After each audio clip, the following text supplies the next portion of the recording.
bankers and of course CBN looked at it and said, look, one of the ways that we can assist the government is to see how this diversification can take place. And one of the areas they've identified as possible alternatives to the oil industry, which has vast potentials, is in agricultural businesses and then the SMEs, the small and medium enterprises.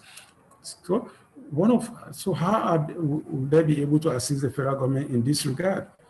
Okay, the AGSMEIS loan scheme is their own idea, the intervention that they decide to introduce. The AGSMEIS loan scheme is a scheme that is able to provide loans at a very collateral-free, very low interest rate. Because the findings across board is that most of the people who actually want it to go into business, who want to start their own businesses, who want to be on their own, instead of looking for white-collar jobs, to be able to be self-employed and be able to recruit others and hire other people, is that finding the resources, finding the funding to start their own business is a major challenge.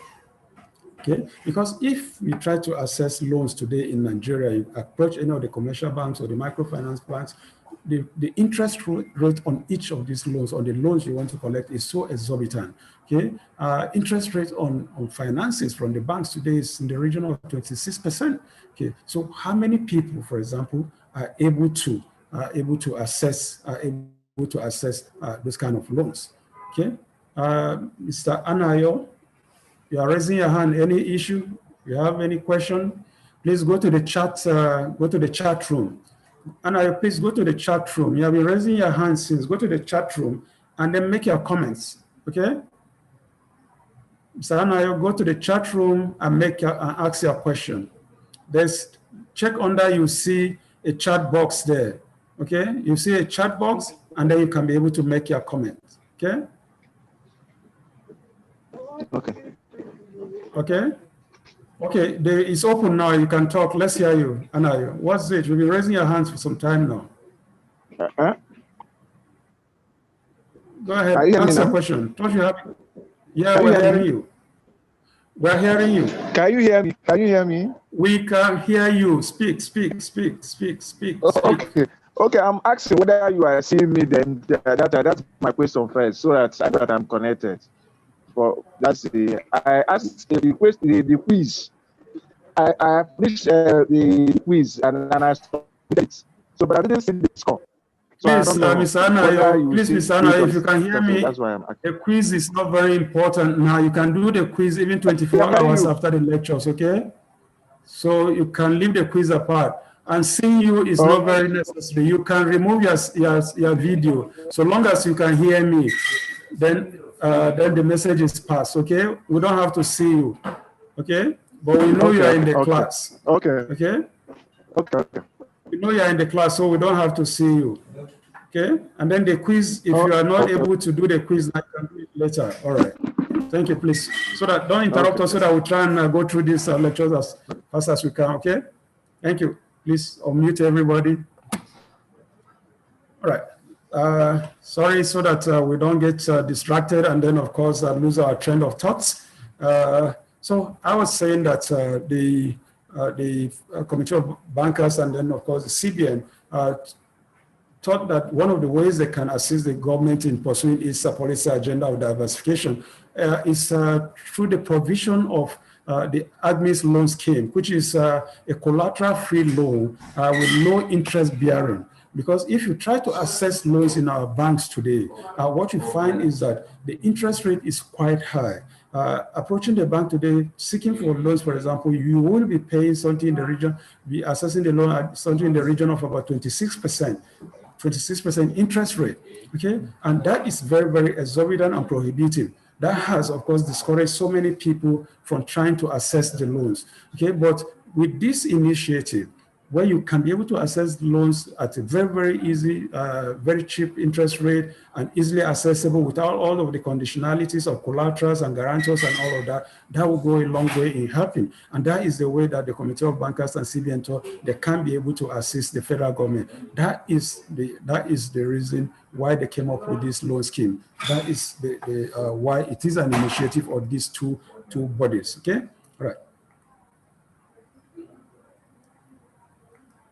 This is not responding. All right. So what is the objectives. Now let's look at the objectives of AGSMEIS.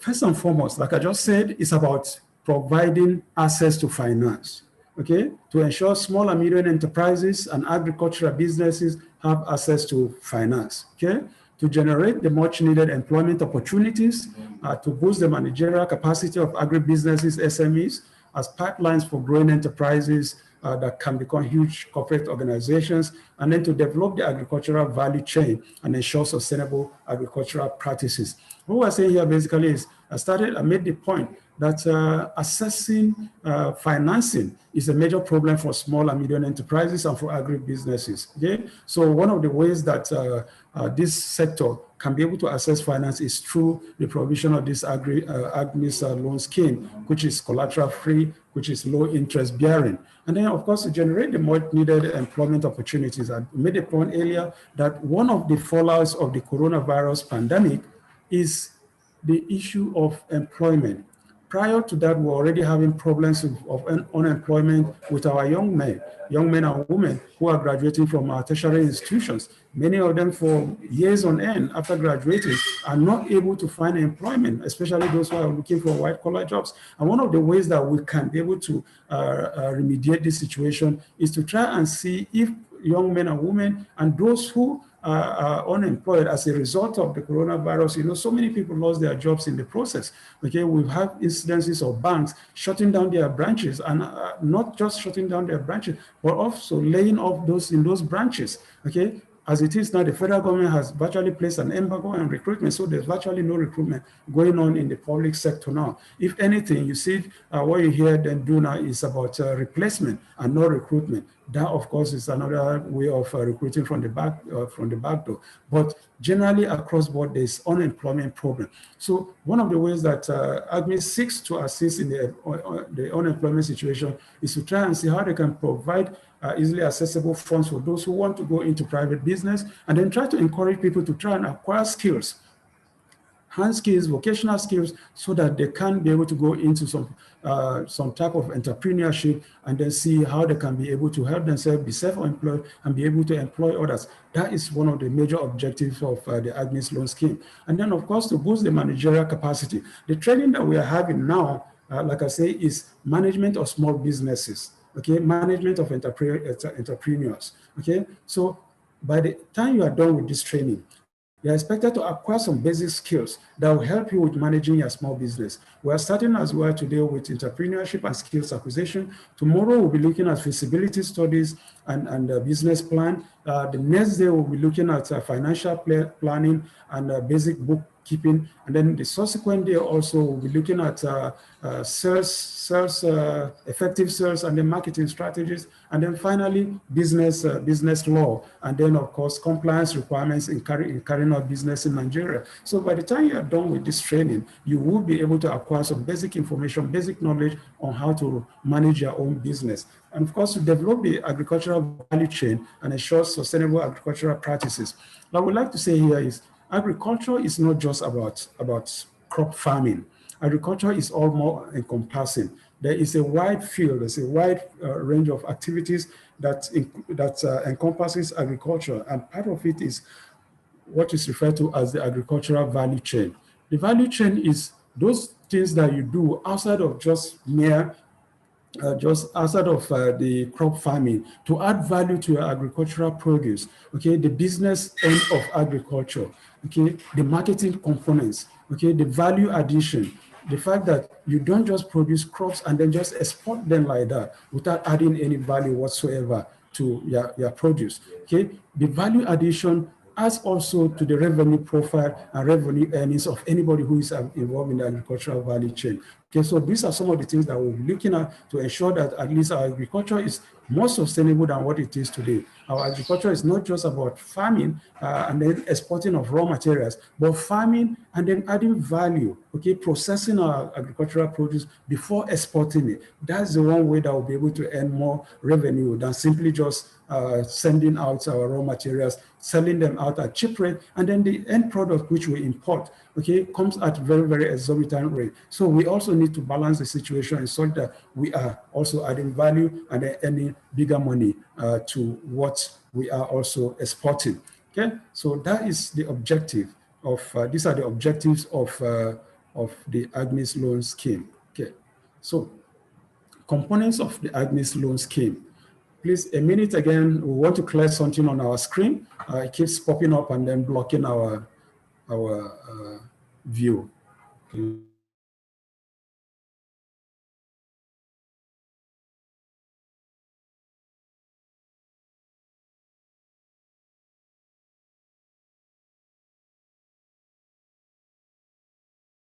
Uninstall this Microsoft app. Okay, can you wait? Maybe after the meeting.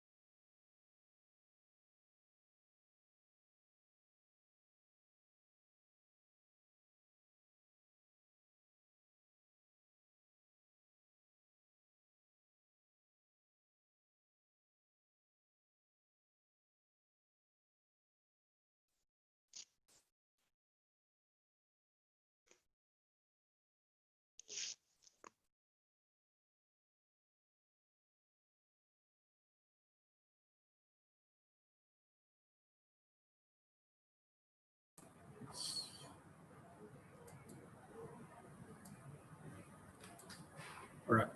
Okay, sorry, am I unmuted? Yes. Okay. All right, so sorry, we're back again. We're having some interruption with our system, with our network. All right, I hope you can all hear me. You hear me? All right, good.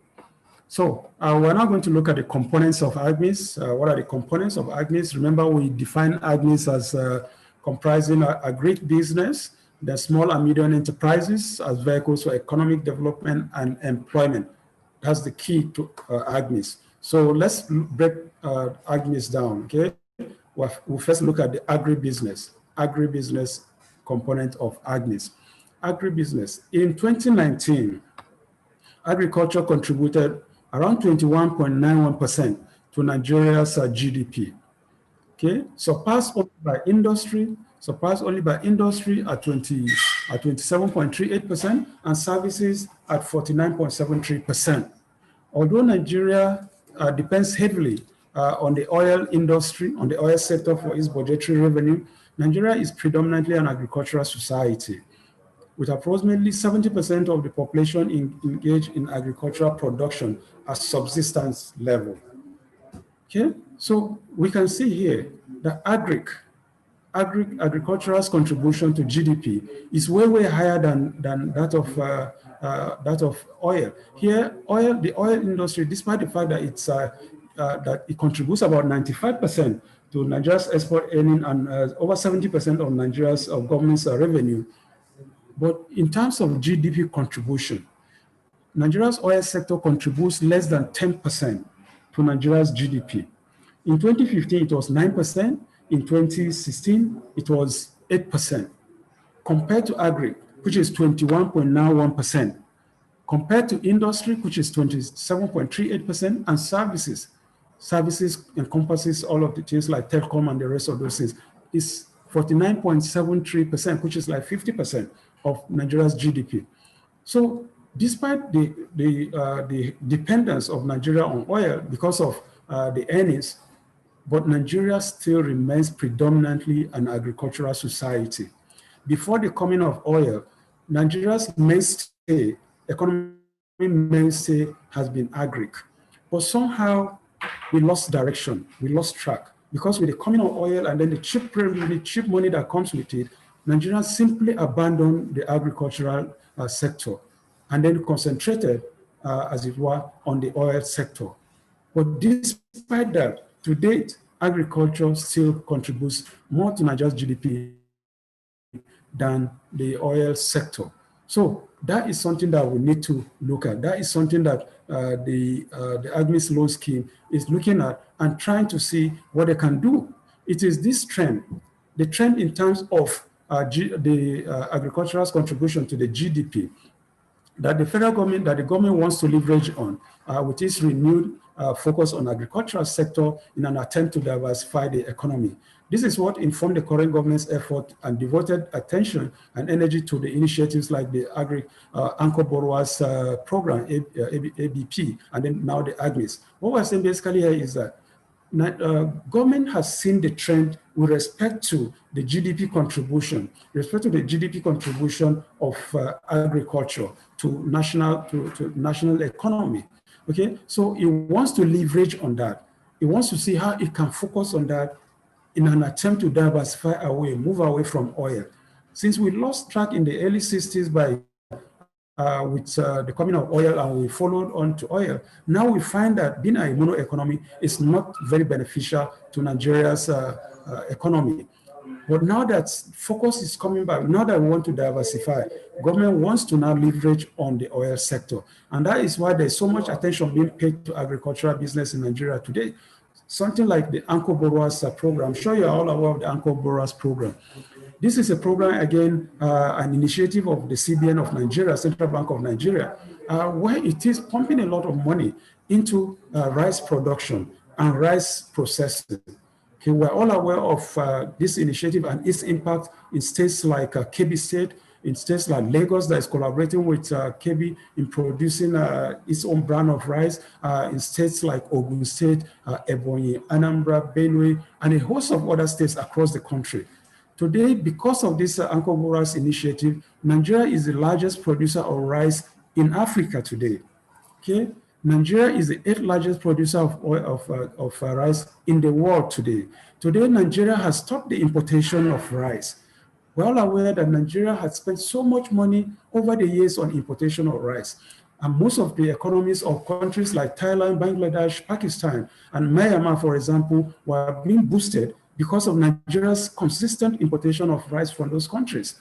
Okay, so while we have the field, we have the resources, we have the men and women who can go into that line of agricultural practice, we chose to concentrate on importation of rice. And most of the rice that were coming into this country was still rice, old rice that had been in stock in silos for close to about 10 years, which means we were eating rice that was not fresh, but rice that had been kept in stock for a very, very long time. Okay, so somebody had to take the bull by the horn. And the current government, of course, decided that, look, it's time to call the bluff and draw the line and say no to importation of rice. And that is exactly what it did. And in stopping the importation of rice, it has challenged Nigerian farmers, it has challenged the Nigerian people to say, let's head back to the farms and let's also produce the rice, because we have the land in this country across board to be able to produce rice. And within the last 2-3 years, Nigeria has shown that, yes, of course, it's capable of producing rice, enough for us to also be able to export, enough for us to also be able to provide and feed ourselves. With the kind of population that we have in Nigeria today at over 200 million people, there is no way that we can continue to import rice, import our food, the food that we eat. That is, we're looking at issues of food security, because there definitely will not be any food security. Definitely there will be so much money spent on importation and then depleting our foreign reserves. Where is that money going to come from? Which country can be able to continue to import rice on end to feed its own people? It's never done anyway. No country is able to do that one. Every country that mortgages its own business, people's lives on account of importation to be able to survive, of course, is doomed to fail. Okay, so that is why the federal government is focusing on that and believes that if we concentrate on agricultural sector, we'll be able to diversify the economy on the dependence of oil, which has its own challenges, which has its own many pitfalls. And of course, we have seen the pitfalls that each time the oil sector takes a hit, Nigeria heads to recession. Okay, so that's what informed the government's decision to be able to begin to think about moving away from oil and then concentrating on the vast potential that is in the agricultural business. Okay, so this recognition. This drive is in recognition of the contribution of agriculture to economic growth. Sorry, just a minute. Which of the phone codes? 2, 5, 6, 7, 6, 7, 8, 9. Okay. Let's see. Right. Sorry. This drive is a recognition. This drive is a recognition of the contribution of agriculture to economic growth and development in providing food for the expanding population, increasing the demand for industrial products, providing local foreign exchange earnings for import of capital goods, increasing social income, in providing employment and improving the welfare of citizens. What we're saying basically here is that the contributions of agriculture, government recognize the contribution of agriculture to economic development, okay?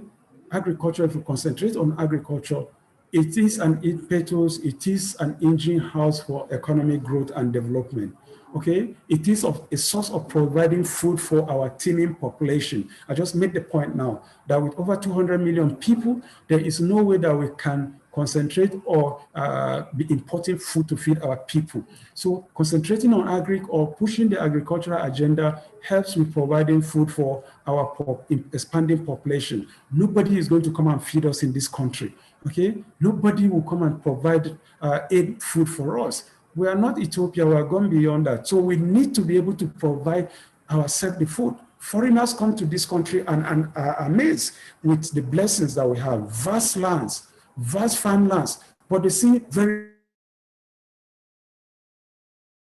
seaports filled with imported agricultural produce. Why should that be so? Okay, why should that be so? It's an insult on the mentality of the Nigerian people. Most of our people are into subsistence farming. Why can't we go beyond subsistence farming to full-scale, large-scale mechanized farming? That is the only way that we can be able to make the difference, providing ourselves with the food that we require, okay? Increasing the demand for industrial products. As we produce, the raw materials from agriculture goes into feeding our industrial products, okay? Because we have many of our industries who are into food processing, okay? We don't have to be importing processed food materials. We can do it locally, and that is what Agric is able to do for us. Providing the local foreign exchange for import of capital goods. We need capital goods for our manufacturing sector, for our industries, and one of the ways to be able to buy those products, capital goods that we're not able to produce is through the foreign exchange that we earn when we export our agricultural produce, okay? So when we produce agricultural produce and then process them and export them,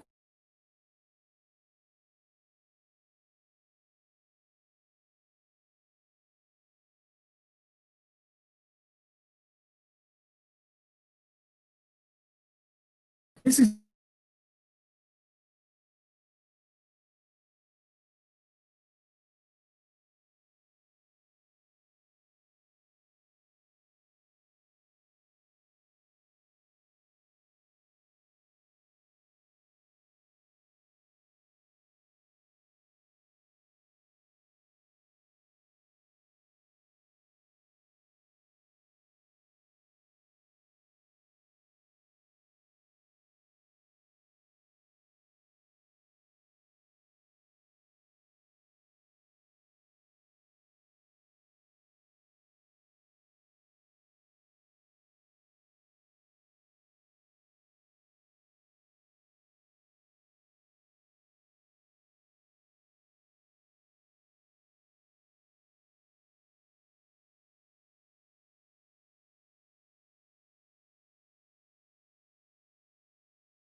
You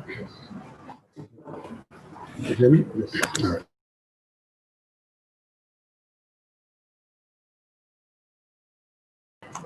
All right. Let's see.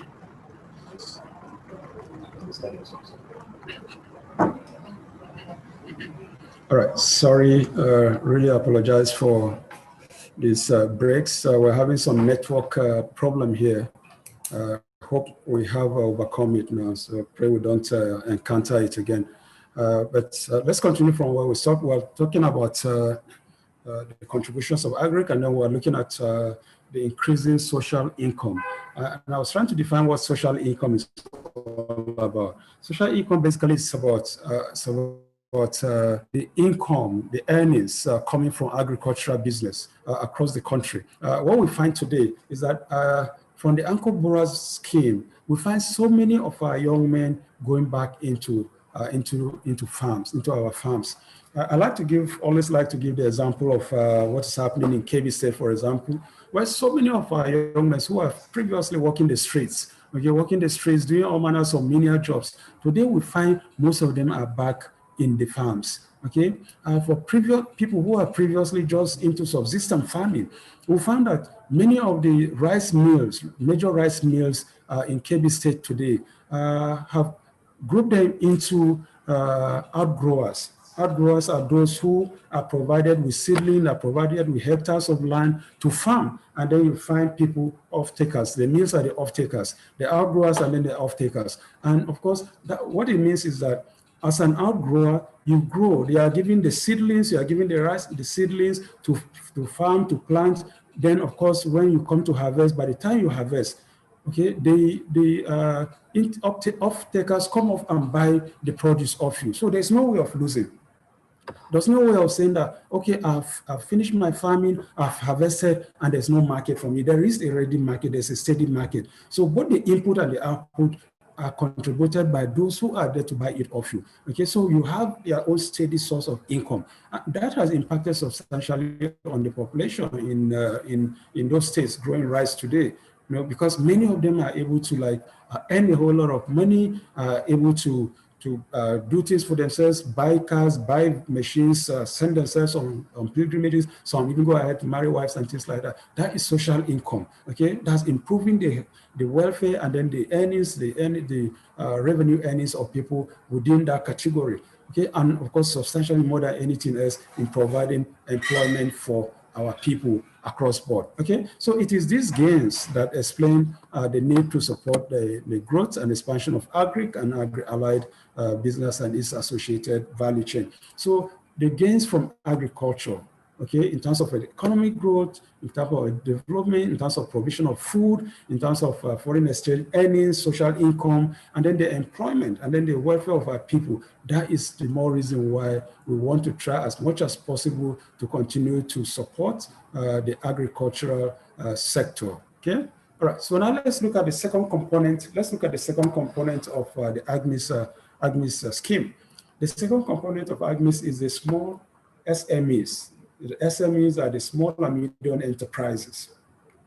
The SME sector is a backbone of major development economies, as well as important contributors to employment, economic and export growth.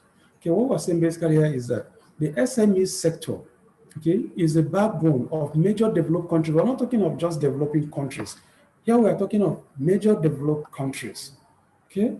That the SME sector is the backbone of major developed countries. What we're saying in essence is that most of the developed countries that we see today, the European Union, the Americas, the China, and all of that, is the SMEs.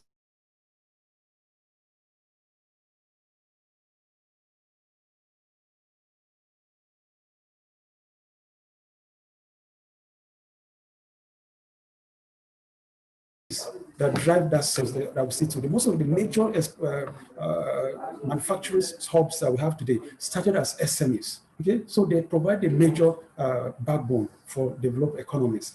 According to the Nigerian SME survey by PwC, that's PricewaterhouseCoopers, in 2019, Nigeria's SMEs contributed 48% of national GDP.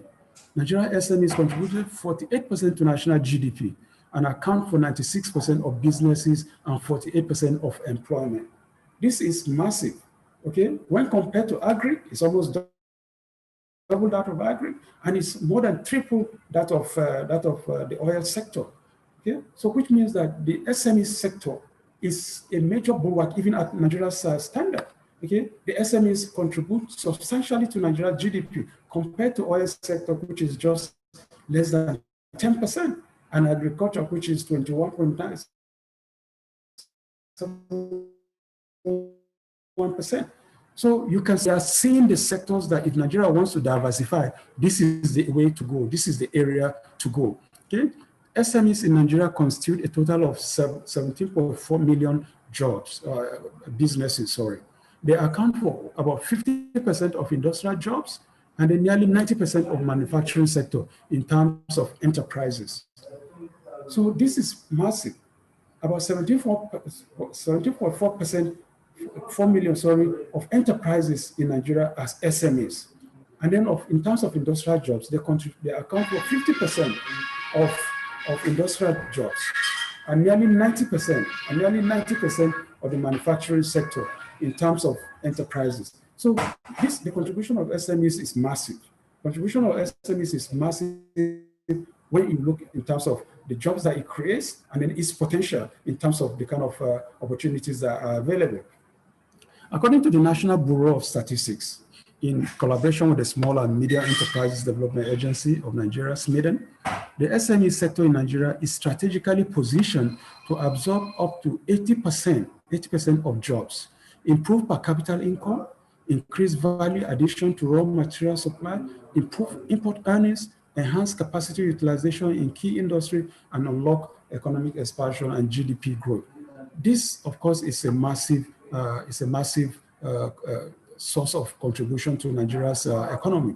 It says that 80%, okay, if we are able to exploit our SMEs to the fullest, it can absorb up to 80% of our jobs. Okay, 80% of our jobs. How much is the oil industry contributing today? It's contributing far less. The oil industry can absorb just as much. Okay, with this per capita, with this contribution to GDP at just 10%, with that of SME at 48%. Okay, and its ability, if you are able to exploit it and then expand that sector, it will be able to absorb up to 80%, which will go substantially a long way in reducing the unemployment challenge that we have in Nigeria today. And that is the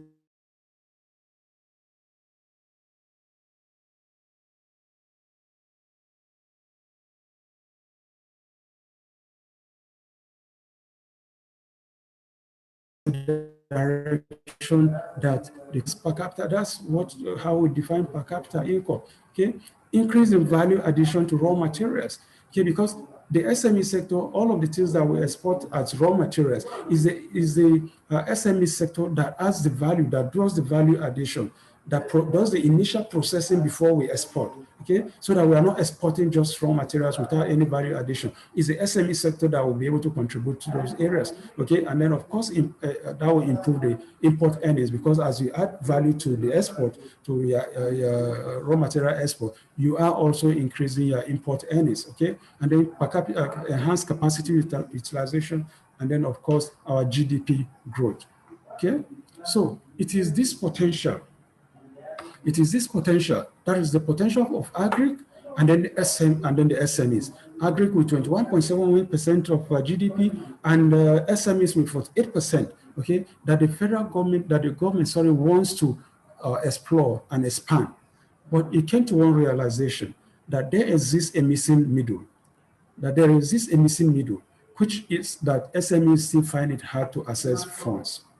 Okay, in as much as the federal government wants to explore the agricultural sector and then the SME, it came to the realization that there is a problem, and that problem, which you identify as a missing middle, is the access to funds, access to finances, access to money. Okay, so the AGSMEIS loan scheme, which the Committee of Bankers of CBN has initiated, is the government's own response. That's the government's own response and solution to the missing middle.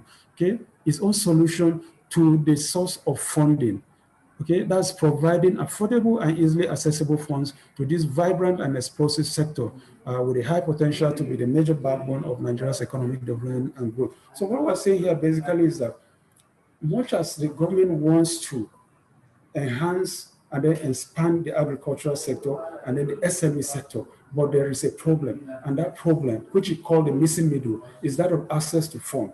So the AGSMEIS loan scheme is seen as the solution to that of access to funds.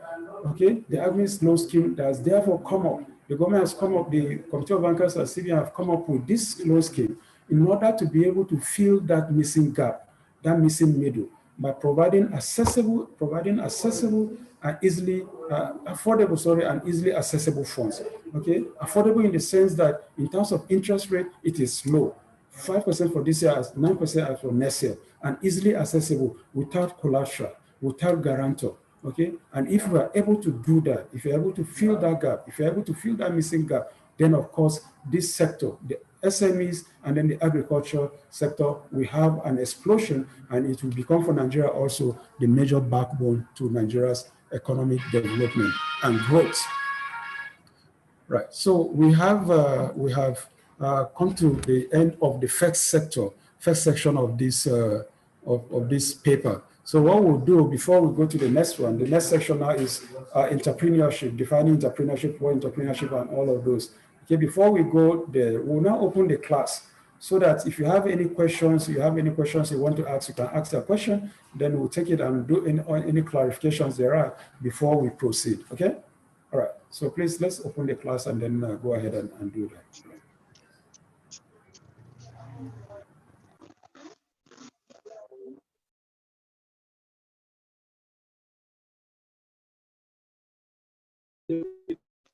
It depends. Some of them is not something. It's something like the Okay, so the class is open now. If you have any questions, please. Anna, you have a question?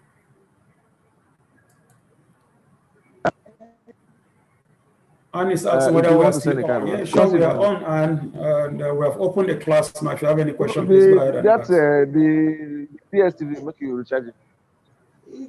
Please, the class is open. Instead of looking by the side to distract, if you have any questions, 1,000, 2,000.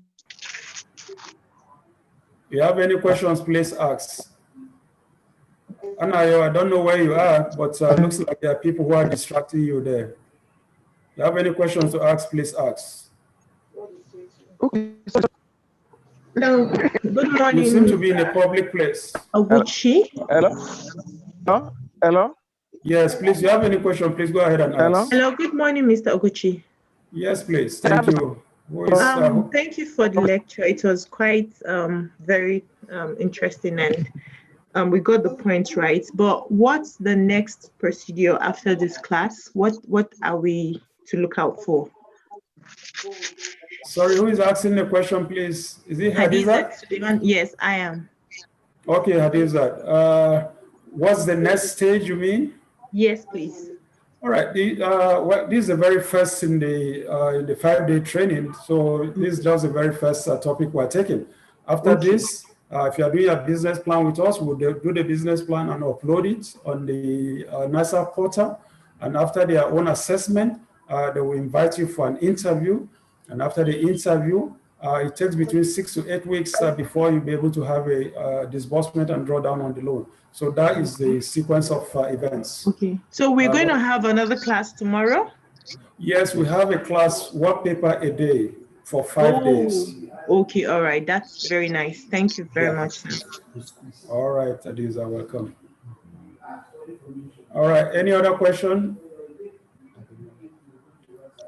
Hello, good morning. Yeah, good morning. Ademola? This is Ademola. Sorry, the time of the lecture daily is going to be 10:30 or 10 o'clock. We start at 10 with the quiz. Okay. And then after that, we proceed from 10:15, 10:30 or thereabout, depending on that is from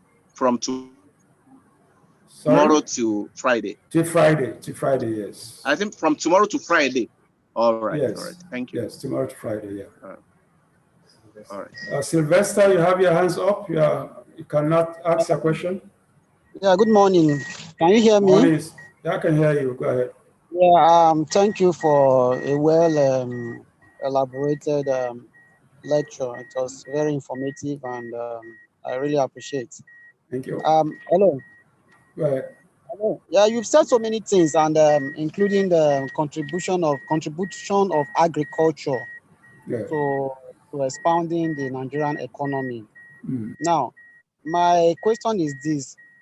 Now, how do governments, as in, mop up this SME investment or SME contribution or contributory to impacting on the economy at large? You know, how do they mop it up? That is just what I want to know. Okay, that's how government is able to harness the contribution of SMEs to Exactly. Nigeria's economy. Yes. Okay, all right. You know, everybody that contributes his own little bit, whatever it is that you do to grow the economy, okay. To expand the scope of economic activities, to employ one or two people.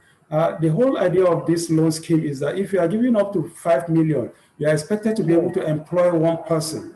If you are giving up to 10 million, you're expected to be able to employ up to 2 people. And if you are able to do that, you know what it means. It means that you are increasing the earnings of every single person that you employ, because one person in Nigeria today, one person has at least 2-3 people depending on him. They are expanding their own economy base, they are expanding their own source of revenue and livelihood. That is a contribution that you are making there. Whatever it is that you produce as an SME that goes into the market, the earnings go towards the calculation of our GDP. Okay, that is a contribution. Okay, in terms of harnessing, it's not as if that you go and then say, okay, all of you that are producing, bring this into this basket. No, it's the contribution collectively that keeps the economic activity of the country running. That is the contribution that every person makes. Okay, anything that you produce today, you don't consume it, it goes to a market, somebody buys it. Okay, as somebody is buying it, you are earning money. As you are earning money, somebody else is benefiting from you. And that's how the chain, that's how the web is created. And that's how the government is able to harness it. Okay, like the example we like to give, for example, we say in the major developed countries, the SMEs are the backbone. Okay, you might not know that companies like Apple, companies like Facebook, companies like Microsoft started as SMEs. But do you know what their contributions are today to the American economy? Okay, the Apple company, Apple Incorporated alone contributes its total revenue is about $2 trillion. That's one company. Mark Zuckerberg's Facebook today started in 2004 from his hostel dormitory in his university dormitory in Harvard University. Its yearly earning is about $6 billion. Do you know how that is touching the American market? That's why the American economy is one of the strongest economy in the world today. And those are contributions from these big, huge corporations today that started yesterday as small SMEs. So that's what we are looking forward to. As we go down the line, as we enter the entrepreneurship sector, we'll expand on that so that you'll be able to see how it contributes, how the SMEs contribute to the national economy, okay? Yeah, thank you very much. Are you with me, Sylvester? Yeah, thank you. But see, I have another question, please, concerning the way the examination is going to go. That's the way the test is going to go. Like the first one, I was not able to access it on my, on my Google. And now, if after the lecture now you say you're going to test us on this one, how would we be able to? Is it going to be on WhatsApp? I suggest that it will be on a medium where we can easily answer effectively back to you or back to your organization. I don't know if there's a way you can make it to be more effective. Thank you very much. Well, thanks. The quiz is normally posted on our WhatsApp training platform, which is one of the easiest ways of doing that. Yeah, it's on the WhatsApp platform. If you check the WhatsApp platform, you will see it there now. Okay, you can go ahead and look at it. It's on the WhatsApp. I've clicked on it, but you know there were so many questions that Google were asking me. I couldn't enter the main form to fill. That's strange, because I see your colleagues, many of your colleagues have done it and then responded. So just give it a try again. Take your time. You can do it after the lecture. It doesn't matter. If you're able to do it only once, no problem. But if you're able to do before, fine. Then you do after. It's the same question. All right. So whichever way you're able to do is still all right for us. Okay. Copy Thank you. I appreciate it. Or you can copy the link and then copy it on another browser, and then you try it. Okay. All right. Thank you. All right. Okay. So if there are no any questions, then we'll continue.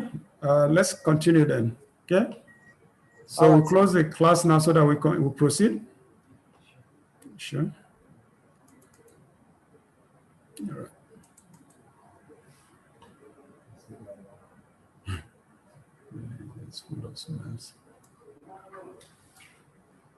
All right, so we continue now with the second phase, which is on entrepreneurship.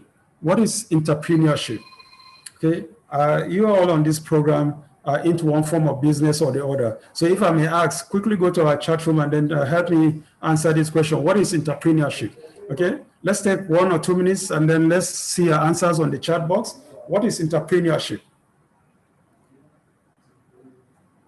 Anna, you are distracted. Can you go to the chat box and then answer for me what is entrepreneurship? You seem to be in a crowded place. Are you in the market or at the beach or somewhere? Go to the chat box and then help me answer what is entrepreneurship. I'm looking forward to seeing some responses before we continue. Can't see any comments yet on our chat.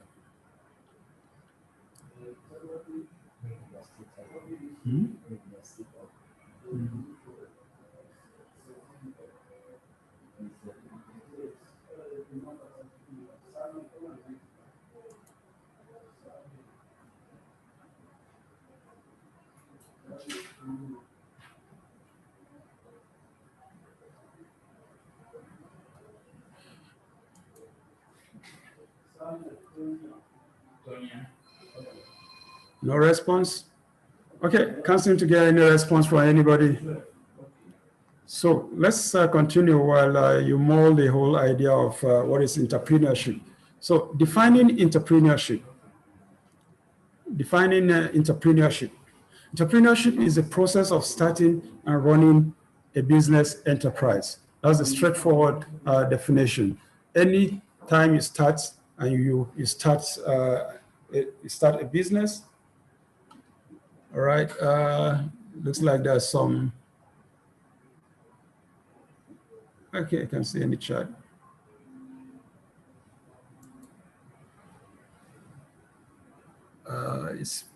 It is a flowing rate. Sylvester says it's a flowing rate. Hadiza says the act of creating a business. That's beautiful. Kamaluddin say entrepreneurship is setting up a business, and business is taking on financial risks in the hope of profit. That's beautiful. Sylvester again says the process of initiating self-motivated ideas. Ademola Sanjo, entrepreneurship is a way of doing business. That's beautiful. Thanks for your contributions. Yeah, thanks for your contributions. I appreciate that. So we're saying basically the same thing. Entrepreneurship is a process of starting and running a business.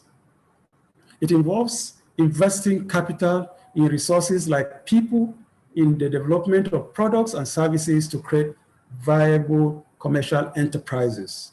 Okay, it is the capacity and willingness to develop, organize, and manage a business venture along with any of its risks in order to make a profit. Right, that's what Kamaluddin just said, right? So basically, all right, in your definition, we see it from different perspectives, but it boils down to the same thing. Anytime you start a business, anytime you start an enterprise, you are embarking on an entrepreneurial activity. Anytime you take your resources, you take your money and invest it in people, okay? Because remember when we define labor, we say it is about resources, it is about people, okay? So anytime you invest in people to develop products, to develop services, okay, and in creating enterprises, you are involved in an entrepreneurial activity. But above all, okay, anytime you start a business enterprise, it has a motive. It has a profit motive, okay? And that profit motive pushes you to take risk, because if you want to make profit in anything, any business you want to do, of course, there must be risk involved. You are taking chances. There's nothing in life that you do without taking a risk, okay? And of course, that includes doing a business because you have set out with the intent of making a profit. So when you set out to make a profit, you are ready to take the risks that come along with it. So it is that capacity and then that willingness to develop, to organize a business and manage a business venture, okay, with all the risks that comes with it, with the end purpose of making a profit. You want to make a profit, okay? So you are ready to invest your money in people to develop some products and services, okay, that will earn you some profit. But then you have to take some risk. The risk of likely failure, the risk of rejection, the risk of not breaking even, okay? That it goes hand in hand. Entrepreneurship is about developing and running an enterprise for the purpose of making profit, but then with the likelihood of getting of some risk which you have to take. So that is what entrepreneurship is all about, okay? Okay. So the most obvious example of entrepreneurship is the starting of new businesses, as Hadiza said, okay? Starting new businesses. The idea of starting, you have an idea and you start a business, that is entrepreneurship. The entrepreneurial spirit is characterized by innovation, risk-taking. Note again, risk-taking, innovation, creation. When you innovate, when you create, when you motivate, okay, that is what the entrepreneurship spirit is all about. And then risk-taking, okay? And this is an essential part of a nation's ability to succeed in the ever-changing and increasingly competitive global marketplace. The world is a global market. We've talked about globalization. The world is a global market. And all of the countries in the world are competing for a share of that global market, okay? So you find today China and the US at loggerheads, not so much because of anything, but because everybody wants a share of the global market. Previously, America was dominant all over the world and dictating the pace. Today, China is the next powerhouse, the second most powerful country, largest economy in the world, challenging the US in every sphere. Okay, Africa today has become another center of the competitive world. Okay, while the Western world is receding and pulling back, China is moving in, and it's moving in an entirely new direction. And one of the ways it's moving into Africa is by the provision of infrastructure. Okay, helping Africa to build infrastructure, rail infrastructure, the aviation infrastructure, and all of those things. The world is shouting that, no, that's another way of colonizing Africa. Okay, that's another way of a debt trap, that China is providing all of these things and then, of course, taking them over when African countries are defaulting. So that's the global market. What of Nigeria's contribution? What is Nigeria doing in the competitive global market? We see our own industries also competing. We see that Dangote is, of course, fighting all over Africa with its cement factories all over Africa. Okay, we see Globacom, the Glo, all over West Africa and Africa, competing with MTN in trying to have a slice of the global market.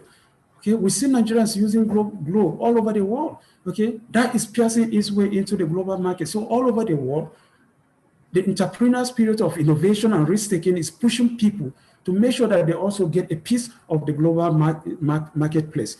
And Nigeria is not left alone. It's not out of it. And that is why Nigeria is we're all trying to encourage ourselves. The government is trying to encourage young Nigerians to take up the entrepreneurial spirit and begin the process of innovating, the process of taking initiative. We've heard of so many young Nigerian men today who have earned substantial amount of money in the silicon market. We had the story of, I can't remember his name now, who produced a software that was bought by, I believe, Microsoft or one of those for about $1 billion. That's a young Nigerian chap. Okay? And that is competition, competing and giving their best. There's so many stories of young Nigerians in the Silicon Valley today who are doing wonderful things across board. We'll try to check more and then provide some of this information. So that is the way to go. That is the entrepreneurial spirit. That about innovation, about creation, about motivation, and then about risk-taking. Okay? So who is an entrepreneur? We have defined what entrepreneurship is all about. Who is an entrepreneur? We're on this program now. Can you call yourself an entrepreneur? Will any of you define yourself an entrepreneur? Okay. An entrepreneur is a person who takes the risk of investing his money, his time, his passion in development of a business or several business enterprises. That qualifies all of you to be defined as an entrepreneur. Because you are coming on this program with the mindset of assessing money, taking money, borrowing money, okay, to invest in developing the idea that you have, the business idea that you have, the business enterprise idea that you have. You are willing to borrow money to do that. You are willing to give of your time. Remember, they say time is money. Time is precious. You are willing to give all that time. You have the passion for something. Maybe it's fashion, okay? Maybe it's in agric. Maybe it's in food processing. Maybe it's in cosmetic cream making. Okay, maybe it's in bakery, maybe it's in production of water. Okay, have the passion of developing something. Maybe it's in ICT. You want to develop an ICT software. Okay, that's what drives you. Okay, so you're willing to borrow money and give of your time and push that passion into developing a business enterprise. That makes you an entrepreneur. Okay, any person who is ready to take the risk. Risk is a recurring factor in what an entrepreneur does. Okay, there is a profit motive because at the end of it all, if you succeed, you are going to make a profit. Okay, for you to reach that profit motive, which is at the end, the profit, which is at the end of the stick. Okay, you are ready to take the risk of investing your money, your time, your passion to develop that business. That's what makes you an entrepreneur. Okay. This one definition of entrepreneur that I always cherish each time I present this paper. It says an entrepreneur is someone who jumps off a cliff and builds a plane on the way down. That's literally, okay? Because if you are looking at it in terms of reality, can't see anybody jumping off a cliff, which is all the risk that goes with it. Going down, you know what a cliff is? It's a deep ravine with the likelihood of water flowing under that ravine. Okay, and then of course, by the time you come off that cliff, when you come down, you've built a plane or you built a major enterprise. Okay, but that is an extreme definition. But for Reid Hoffman, that is what an entrepreneur is. Somebody who is willing to jump off a cliff. That's take the risk of jumping off a cliff. Take the risk of going in the blind and pursuing his passion, so that by the time he's done, okay, pursuing that passion, when he gets down from reaching the floor of that ravine, that cliff, he has built a plane on the way down. That's an extreme definition of entrepreneur, but that is what it entails. And the Wright brothers, you can see on our screen, the Wright brothers, they typify that definition of an individual who jumps off a cliff, and then by the time he gets down, he has built a plane. I'm sure you are all aware of the Wright brothers. The Wright brothers are the people who started the whole idea of an aeroplane. Okay, when they were constructing their aeroplane, people were laughing at them that there's no way anybody can build a plane, can build any contraption with heavy metallic body that will fly in the air, that will fly in the space. But by the time the Wright brothers were done, you can see the contraption they created. They were able to fly that contraption. And because of their vision, because of their initiative, because of their willingness to take the risk to jump off the cliff, today we're the better for it.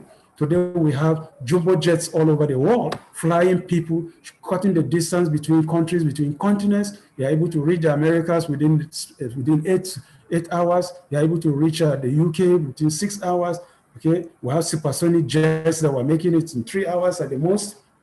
Today you have people going to space. All of it is as a result of the Wright brothers. They are my idea of the greatest entrepreneurs that you can think about. On the screen also you see a picture of a modern day entrepreneur. That's Elon Musk. I don't know how many of you know Elon Musk, but I'm sure you're all familiar with Elon Musk, and you must have come across some of his products. Okay, Elon Musk is a South African, or a South African American today, but he was born and bred in South Africa. His father is still in South Africa. His mother is a Canadian. I think she has relocated to Canada, but he's based in the US now, and he's doing a whole lot of wonderful things.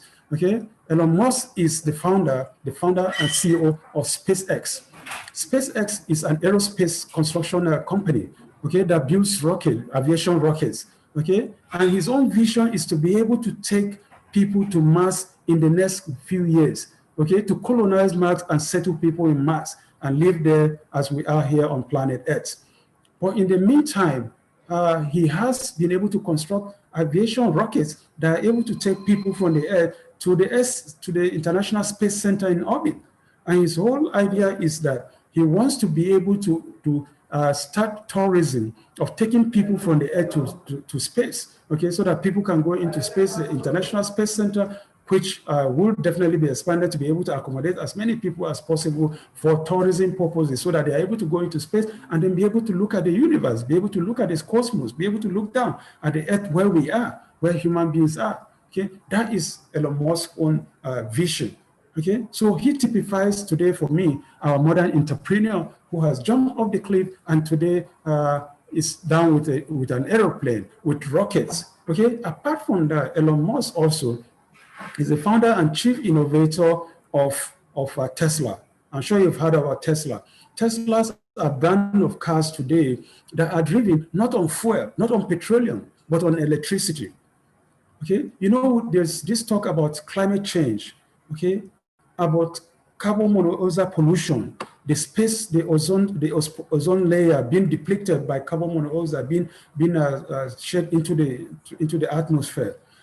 Before the advent of masks today, because of coronavirus, if you go to a country like China, in India today, the level of pollution, the level of air pollution is so massive. Just last week, there were pictures of India spread across most of the international networks where it was midday, but you could barely see your front. Vehicles were using their headlights because of pollution. Okay.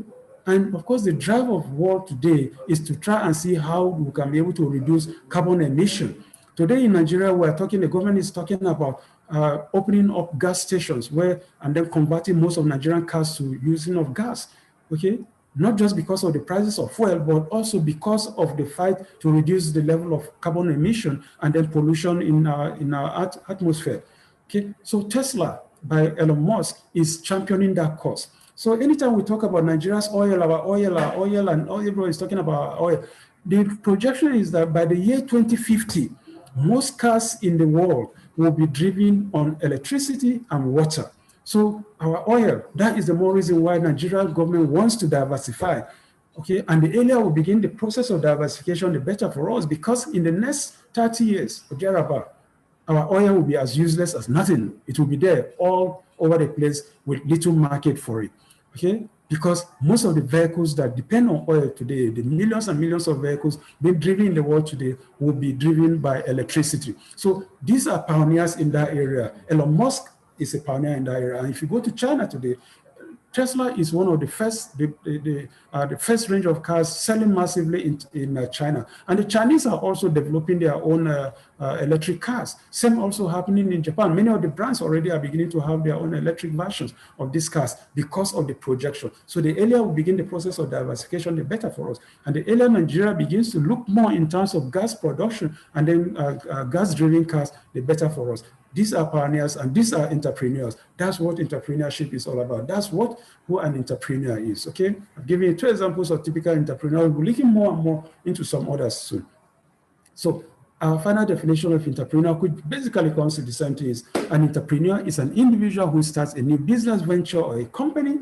He arranges the deals and takes the risk in order to make a profit or create social change. So we are looking at the profit end of it. What about the social change component of it? The social change component of it is typified by people like Mark Zuckerberg, who started the Facebook that we all know today. Mark Zuckerberg looked at his environment and wanted to see how he can improve interpersonal relationship and interpersonal contacts in the world, and created the messaging app Facebook, where people are able to relate and develop relationship amongst people within matters of seconds, within matters of minutes, and people are able to post a whole lot of range of issues, and people are liking and podding and sharing. That is bringing people together, causing social change. The NSAS movement that we had in the country in the last few weeks has been one of the derivatives of the social change created by Facebook. Because of the contact, many young men who are on Facebook or Instagram and things like that were able to share ideas, post messages across board, how to mobilize, how to rally around, where to meet, and what kind of message to carry forward. That is social change, okay? That is what social change is all about. That is what an entrepreneur does, okay? So what does an entrepreneur do? We have defined what entrepreneurship is. We have defined who is an entrepreneur. Now we want to see, what does an entrepreneur do? Okay, what does an entrepreneur do? We've seen what some entrepreneurs have done. We've seen what the Wright brothers have done. They've created planes because they've noticed they're backing for it. We've seen what Elon Musk has done. He has created the SpaceX, building aircrafts. Okay, of course, we all know that the aerospace industry has been monopolized by countries, the US, China, the UAE lately, India, and the rest of those. No individual has gone into it, but Elon Musk has gone into it. So taking the platform now away from just nations to individuals, okay? So an entrepreneur, what does an entrepreneur do? An entrepreneur identifies a need that no existing business addresses and determines a solution for that need. Okay, entrepreneurial activities include developing and launching new businesses and marketing them, often with the goal of selling the business to turn into profit. An entrepreneur who regularly launches new businesses, sells them, and starts new one is a serial entrepreneur. Additionally, although the term entrepreneur is often associated with startups and small businesses, any founder of a successful household name began as an entrepreneur. Okay, so an entrepreneur is an individual who identifies a need that no existing business addresses and determines a solution for it. That's what an entrepreneur does. Okay, an entrepreneur comes to an environment, he finds that there is a major need in this community, but no business, nobody is doing anything to fill the gap of that business, and then he does something to fill that gap. Okay, the example I always like to give is, a person comes into an environment, into a community, and finds that people within that community are drawing their water from a stream. You know what a stream is? That is where they draw water for their bath. That's where they draw water for their drinking. That's where they wash. That's where they bath. And then bring the same water to their homes for cooking and for drinking. You can imagine the level of exposure to diseases, okay? Because this is an open stream where everybody goes to do what he wants, to wash, to bath, and then, of course, drink that same water. And an individual comes to that environment and say, my God, what's happening here? Why is there no potable drinking water? And he decides to dig a borehole to provide water for the community, or digs a borehole and then begins to produce sachet water or bottled water. That is an entrepreneur. That is an entrepreneur that has seen the need of a community, that there is a vacuum, there is a gap that needs to be filled in terms of potable drinking water. And then he creates that platform by providing the community with a borehole so that people can come and fetch the water either for free in terms of communal service or for business enterprise, by maybe building a platform with several taps so that people can come and fetch the water and pay for it, or decides to bottle that water or produce sachet water. That is entrepreneurship. That is what an entrepreneur does. Okay, the Wright brothers recognize the need for a faster means of travel, and they thought, look, instead of just going by road, horse-drawn and things like that, because at their time that was the basic means of transportation. Okay, and then of course Henry Ford was coming up with his cars. Okay, and they were not fast enough and they could not go far enough, and they decided, look, I think we can produce something that can fly people across the ocean or across the continent within hours. Okay, and then they went ahead to start building the plane. That is providing a solution to a vacuum which they noticed. Okay, that is what an entrepreneur does. You in your own environment today, I don't know where your various communities are, but whichever line of business that you want to go into today, you must have made an observation that there is a gap, there is a vacuum which you want to fill. Okay, maybe the vacuum is that, for example, you want to start a bakery. You come into your community and you find that, look, people within that community are relying on another community, which is about 2 or 3 kilometers away, where there is a bakery to produce the bread, which they bring to your own community for you to live on, to survive on, to take your tea in the morning, to take your lunch or your dinner. And then you decide to set up a bakery. You have observed that there is a vacuum, there is a gap which needs to be filled. And that is what you are doing to fill that gap, okay? Or you come to an environment, you find that, look, there's no tailoring outfit, no fashion designer, no tailoring outfit. People for them to produce their own dresses for, not ready-made dresses, but dresses which they want to make for occasions and things like that. And they say, oh, we have to have actually, and they are not tailors. They have to go to about 1 kilometer or thereabout, and then you set up your own tailoring shop. That is a vacuum that you have noticed, and you decided to fill that gap. That is what an entrepreneur does, okay? That is what an entrepreneur does, okay? An entrepreneur is often associated with startup and small businesses, but any founder of a successful household name began as an entrepreneur, as we'll be seeing in the next page or so, okay? Some of the major corporations, I gave the example earlier, that we see today as major corporations, started as small businesses, as entrepreneurs. Okay, so here are some examples of successful entrepreneurs. Okay, the first is Steve Jobs. I'm sure you're all familiar with Steve Jobs. I've given an example of the Apple company already. Okay, Steve Jobs and his friend. Steve Jobs is late now. He died in 2011 or thereabout of pancreatic cancer. And his friend, Steve Wozniak, okay, they started the Apple computer in the garage of their parents. Today, what is the Apple computer? It's today called the Apple Incorporated, or simply Apple, okay? Because it has become such a brand that you don't even have to add computer or incorporated anymore. You simply say Apple and everybody knows Apple. Of course, we all know that apple is a fruit which we eat, but when you talk about Apple, nobody is talking about the apple that we eat. We are talking about the tech, the tablet, or the iPhone, the smartphone, or the computers. Today, the Apple company has grown to be a monumental corporation, producing computers, producing tablets, producing the smartphones, the iPhones, the iPads, the iPods, and all of the iWatch, and all of that. It started from the garage by 2 young men in their 20s at that time, Steve Jobs and Steve Wozniak. Okay, today the Apple Corporation has a revenue base of about $2 trillion on a year-to-year basis. Nigeria's total GDP, total revenue is about 448 billion, compared to just one company, which started around 1976 in the garage. Okay, Nigeria is 60 years old today, and then of course our total revenue is 448. Comparison. Bill Gates. We're all familiar with Bill Gates. We're all familiar with Microsoft. Bill Gates is the creator of Microsoft. There is no computer that you use today that does not have a Microsoft software running in it.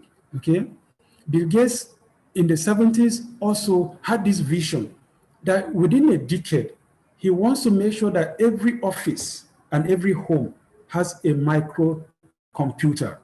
He approached IBM machines. I'm sure you're all aware of IBM machines. IBM is the producer, is the creator of these massive mainframe computers that could take a whole floor, a whole office space, okay? Producing is what our today tablets can do, producing our computing needs. And Bill Gates approached IBM and said, look, this is my vision. We can create mini computers, place them on tables across the world and in every home in America and the world. And they said, no, it's not possible. And they rejected him. Bill Gates moved away with his aspiration and his vision, and today we are better off today. Okay, himself and Steve Jobs and his friend Steve Wozniak, working at parallel ends, were able to produce the Microsoft computers today. Were able to produce microcomputers today, with Bill Gates providing most of the software for all of the computers that we use in the world today. Today, Bill Gates is one of the richest individuals in the world. And he has since left Microsoft and moved on to other areas. Okay, he has moved into medicine, where he's involved with the production of vaccines. Okay, Nigeria has just been declared polio-free, and it is part of the works of people like Bill Gates. Today, he's also finding vaccines for malaria, And then, of course, one of those in the forefront of vaccines, production of vaccines for the coronavirus pandemic. That is what Bill Gates has been able to do with himself. And today is one of the world's richest people. I've talked of Elon Musk already, okay, the South African, who is the founder of SpaceX, an aerospace and rocket manufacturing company. And then, of course, Tesla, an electric car and a solar product company, okay? He is also today into a whole lot of philanthropic activities in the areas of medicine and in the areas of providing support for communities in the US. Okay, so these are the pictures of Steve Jobs, whom we lost in 2011, and then Bill Gates, okay? And then here, of course, I've talked about Mark Zuckerberg already, his Facebook. Of course, Mark Zuckerberg, like I said, is the founder and owner of Facebook. He saw the need for interpersonal communications among people and then developed the social networking service from his Harvard University dormitory. While the others started in the garage of their parents, this one was a student, okay? Mark Zuckerberg is just about 33 years or so today. So you can imagine how old he was in 2004 when he started Facebook. 5 years down the line, by 2009, something that started, I was providing services just within the Harvard University community, grew up to be about 500 users. And today, there are over 2 billion users on Facebook, okay, generating a revenue of about 6 billion yearly. That is massive, okay? That is massive. I was just seeing in the papers yesterday that Nigeria's, was it today? That Nigeria's external revenue has grown this year, despite the pandemic, to about 4.6 billion, okay? That is for the entire country. That's for the entire country. Our external revenue was being depleted because of our importation of all manners of food. Okay, so an individual company is drawing in about 6 billion per annum. Ours, of course, has just turned the corner and is growing on by 4.6 billion. Okay, so here are our own Nigerian entrepreneurs, successful entrepreneurs. I'm sure you're all familiar with these faces. We have Tony Elumelu here, we have Adenuga. Tony Elumelu made his fortune from banking industry and spreading into Transcorp and a whole lot of other areas, health and services, power generation. The rest of Tedola, of course, is renowned for his presence in the oil industry, telecom. Dangote, of course, the world's Africa's richest person, Tedola, Woshika. Okay?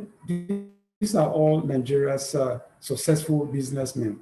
Dangote, of course, we're all familiar with his story. He's today Africa's richest person. We all heard the story of how he started his business, using his pocket money to buy and sell sweets when he was in primary school, later taking a loan of about 500,000 from his uncle to finance his business. And today he's Africa's richest person with vast interest in cement, sugar, oil and gas, and a host of other businesses spread across all of Africa, taking a share, as it were, taking a massive share of Africa's global competitive market. Tony Elumelu, as I said, made his fortune in banking. Today is building and empowering new entrepreneurs across Africa. Okay, building new entrepreneurs across Africa. So this is an example of Tony Elumelu's handwork. On a year-to-year basis, but because of the coronavirus pandemic this year, we haven't seen this happening. If not on a year-to-year basis, Tony Elumelu brings young entrepreneurs like you to Abuja and across Africa, where he supports them, providing them with seed money ranging from about $5,000 to $20,000 to go out and start their own entrepreneurial journey. Okay, follow their passion and build what they want to build, so that tomorrow there will be Nigeria's and Africa's successful entrepreneurs. They will be the future of Africa. They will be Mark Zuckerberg and Bill Gates and Steve Jobs. Okay, and that is how to start, by having somebody to provide that seed money, because money financing is one of the major challenges that people who have ideas always have. Okay, so if you have somebody like Tony Elumelu who is ready to provide his money, okay, to be able to support you, that's like grants for you to be able to go and start your own business. It's not asking for a fund, okay, but just trying to mentor you, trying to guide you, trying to encourage you, trying to provide you with the money so that you're able to go and start your own business with the hope that in the next 5-10 years, we will be telling your own story. All right, so this is somebody whose story you also want to tell. Okay, I'm sure many of you are not familiar with this gentleman whose picture is on the screen now. but he is one of Nigeria's fast rising entrepreneurs who's making inroads across the country and across the world. Okay, his name is Nnamdi Ezigbo. You might not know his name, but I'm sure you have come in contact with his products. In fact, on the screen, when we were starting out and people were trying to log in, I saw many people with his products.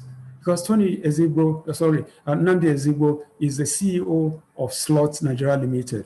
And he's the co-founder of Techno and Infinix phone brands in Nigeria today. That's one of the fastest selling mobile phone brands in Nigeria today. Nnamdi Ezigbo's story is like most of other young Nigerians. I talked about so many young Nigerians who have graduated from the university today, done their NYC, and cannot find white-collar jobs. That is the story of Nnamdi Ezigbo. Okay? When he graduated in 1996, he walked around the whole place looking for a white-collar job. He couldn't find one. So what did he end up doing?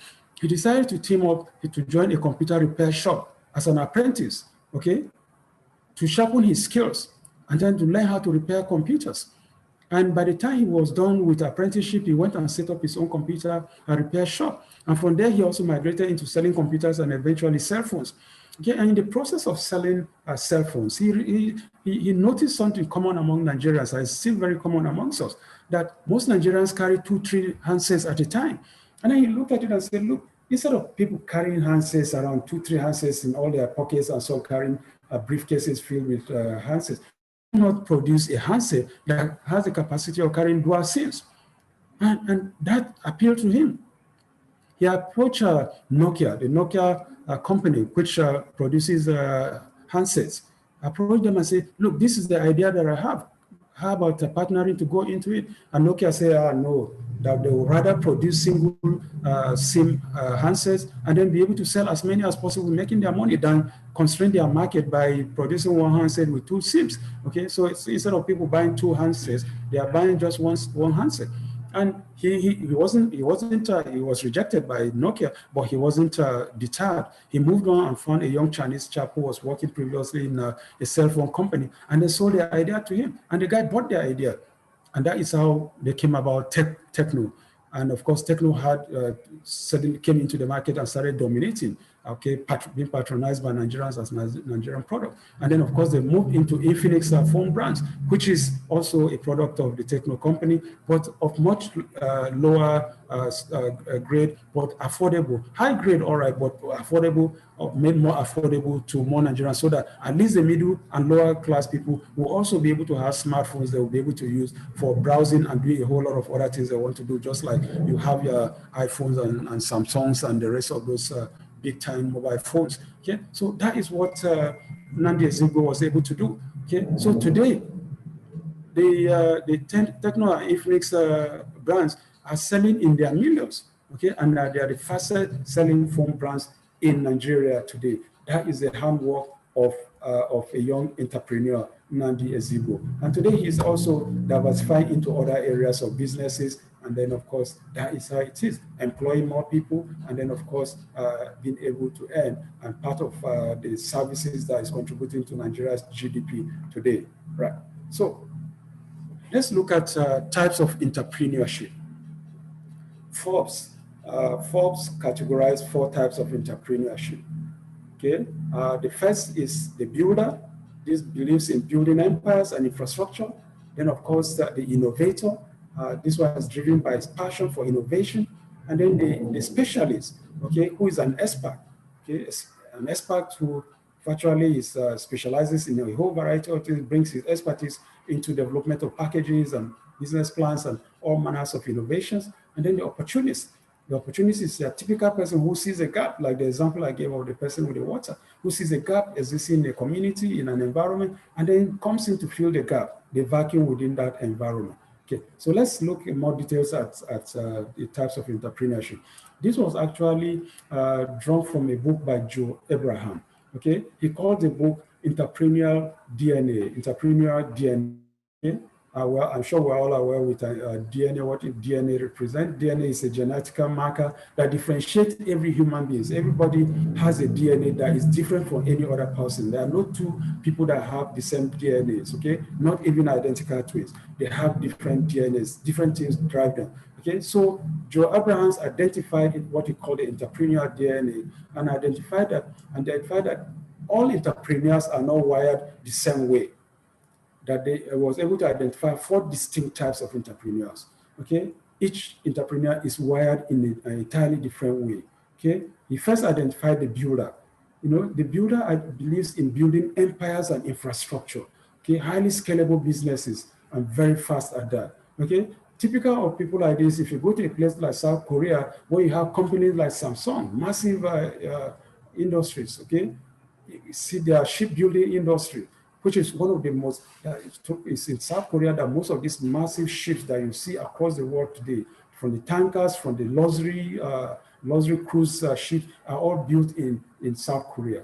Those are people, South Koreans are builders, okay? The entrepreneurs are basically builders who build massive industries. The Samsung industry today is not just about the cell phone, but it's about the entire technology spectrum, okay? They are into electronics, they are into handsets, they are into all manners of things, okay?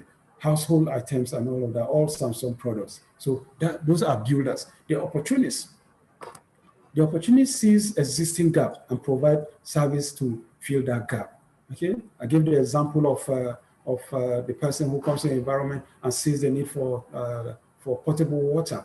Okay, the individuals with this kind of they are highly optimistic master promoters. They enjoy marketing and selling. Okay, they sniff out well-timed out money-making opportunities and jump in at the right time. Okay, they come into a place, see opportunity, and then jump in to make quick money. People like Richard Branson, I'm sure many of you are familiar with Richard Branson. He is the owner of Virgin Atlantic, okay, Virgin Railways in the UK, Virgin Island, that's a music company back in those days, okay? He came to Nigeria, saw the way Nigerians travel, and found that Nigeria does not have an airline of its own, but had to depend on BA or Emirates, or Qatar, and all of those things. And Nigerians are all over the world, and decided to fill that gap, collaborating with Nigeria to start the Virgin Nigeria. Unfortunately, that experience didn't last very long because of a typical Nigerian attitude of doing business, where everybody wants to make money out of a major business enterprise like that. But that is typically Richard Branson's approach. He is an opportunist. Okay, the specialist. This one typifies of people like Bill Gates, okay, who brings his expertise into virtually all businesses. Has a very analytical mind. He's an expert. Okay, today he's moved away from IT to medicine. If Bill Gates is discussing medicine today, you think he's a medical doctor, but he's not. But he is at home discussing vaccines. He's at home discussing treatment of malaria, discussing polio, discussing all of those things as if he's a medical doctor. That is a specialist. Anywhere he goes, he brings his expertise, his analytical mind into attending to the issues that he is interested in. The innovator, this one starts a business because of his passion for innovation. That's typically people like Mark Zuckerberg. They fall into those kind of spectrum. Okay, he as far as he's concerned, he's driven by his passion. It's not so much there because of the money. We all see Mark Zuckerberg and see his lifestyle. We see how he's dressed all the time, always in sneakers and t-shirt. Okay, so money does not so much mean more to him, but the passion to innovate, to create new things, the opportunity to create and impact his product on mankind. That is what drives an innovator. So that is the DNA. That's the kind of entrepreneurs that Job Abrahams identified. What we're discussing this in this particular lecture is that we want you as individuals, as entrepreneurs, okay, to be able to identify the kind of entrepreneur that you are. What kind of entrepreneur are you? Are you an innovator? Are you a builder? Are you a specialist? Or are you an opportunist? Okay, if you are able to identify what drives you, the DNA that drives you, then you will be able to know the kind of business that you go into. You will be able to know the kind of strategy you adopt. You'll be able to know the kind of team that you put together to drive your business, okay? That is why we are emphasizing that before you start, at this stage, know what drives you, know what passion drives you, okay? Is it the innovative spirit that drives you? Okay, is it the opportunist, is it the specialist, or is it the builder? Okay, that is why we emphasize this section of the lecture. Okay, all right. So types of businesses for consideration. What type of businesses are there for us to consider? We'll look at this and then we'll take another break again, and then before we take the last leg, of this paper. All right. There are different types of, several types of businesses that an entrepreneur can consider. Okay.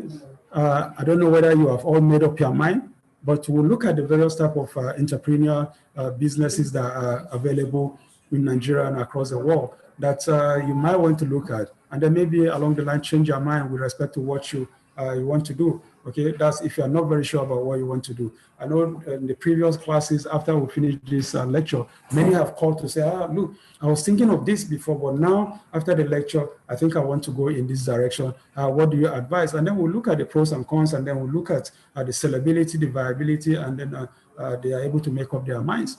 Okay, so these are the type of businesses that we have for consideration. Fashion. Fashion is a fast-selling business enterprise in Nigeria today.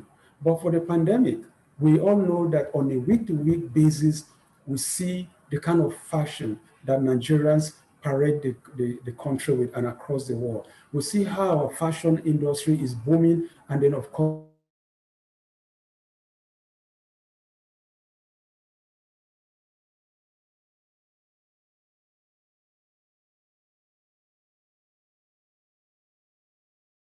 has been patronized across the world. You go for all manners of ceremonies, treaties, and all of this. You see the Nigerian fashion at its best. Okay, so the market is there that people can always go ahead and consider. Then farming.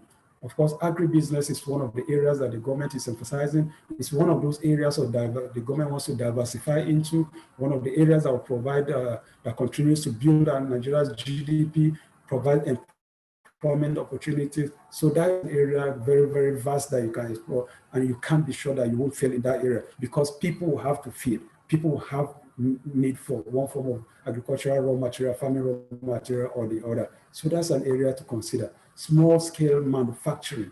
Okay, these are vast areas that people can involve yourself in. People are into all manners of manufacturing today. Small scale things like that. Okay, our auto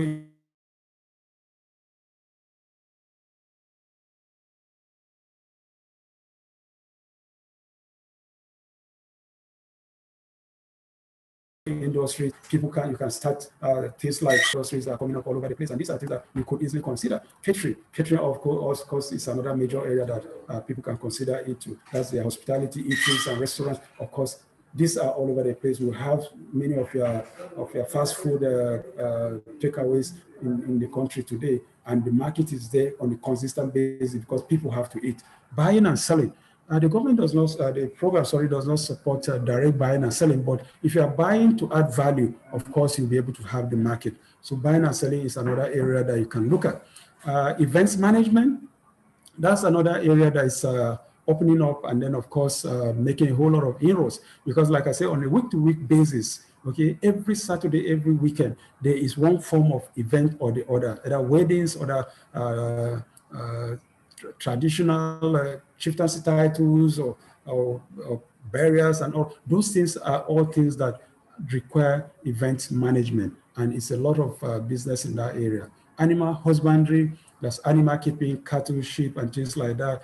Drives the government is looking at how we reduce the whole incidence of farmer herders clashes by beginning the process of ranching and then putting our animals in one place and then breeding them, and of course being able to provide better animals and more dairy for our people than what we do today, suffering our animals, walking long distances with them. You see our animals looking so emaciated, and at the end of the day, you find all manners of conflict coming between the herders and then the farmers, instead of domesticating them in one ranch, in one location. So this is an area that people can consider going into. And many of the people that have passed through this course have actually considered that area and are going into it. School businesses, daycare, nursery, that's another area with children. We're producing children on a day-to-day basis, and we need to, many parents are working, so their kids are able to go into daycare as early as 3-4 months for parents to be able to go back to,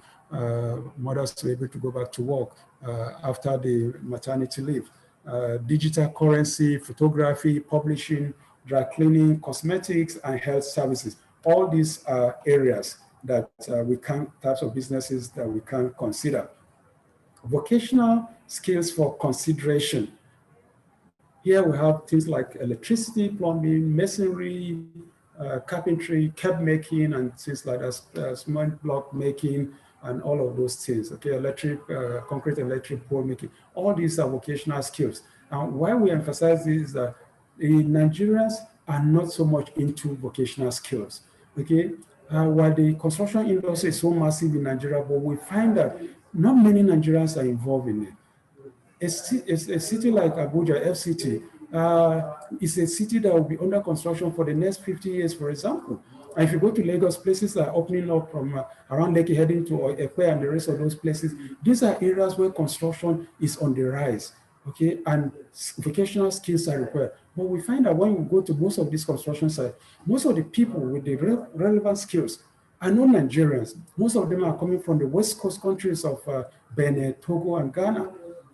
While most Nigerians are on the streets doing menial jobs, carrying boxes as shoe shine, cobblers, and pedicure makers, and all manners of funny skills, or pushing wheelbarrow in the markets and things like that, instead of acquiring skills which will be more beneficial for the country, engaging more people, employing more of our young men, and than what we are seeing them do today. So this is an area that we want to encourage our participants who will want to maybe set up vocational skills institution to be able to build the vocational skills that we require going forward. Okay, so we'll take another break here and then come back. Okay, come back and then continue with the next stage of looking at things to consider before going into business. So that if you have any questions from where we started in terms of what is entrepreneurship, who is an entrepreneur, and things like that, you can ask the question before we go to the final leg of the question of the topic. Thank you. So we'll open the class now, and then if there are any questions, we'll take before we proceed.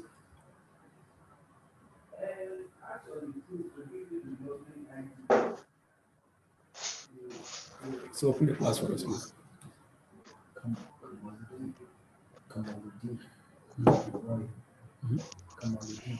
Yeah, it's blocked here. What's the accent? Okay, open the class, please. Let's open the class. Kamaluddin Ibrahim Tukura, go ahead. Yeah, good day, sir. Yeah. Yeah, the last chapter that you did, I saw a list of businesses in which one can go into. Yeah. And I saw cryptocurrency in it. Yeah. So I want you to share more light on that, because I've never heard of it, and I never thought that cryptocurrency is among those businesses that one can indulge into. Yeah, of course, I'm sure you're familiar with what cryptocurrency is all about. Yeah, I know what, yeah, actually, sir, I know what cryptocurrency is all about. I know how blockchain technology works. So, but yeah, I don't think. Yeah, what we're doing is we're listing areas that people can show interest in. Okay, areas that people can show interest in. But those are not areas that this program supports per se. But these are areas that if you are interested, these are areas that you can consider going into, just like the other areas that we listed. Yeah, not that the government. That's the clarity I want. Yeah, not that the bank is going to support you to go into because it's more like lottery for all I care. Okay, because if you go into that, there's so much uncertainty in those areas. It's like Bitcoin and those things. It's like crowdfunding businesses. We'll be looking at crowdfunding, for example, and these are all areas of online sales and online downlines and the rest of those kind of this is internet driven today. Okay, but government is not going to the bank is not going to provide you the money to support that line of business. But it is an area that people can consider because some, of course, are making money out of it and are encouraging others who might want to go into it. But we just highlighted it purely for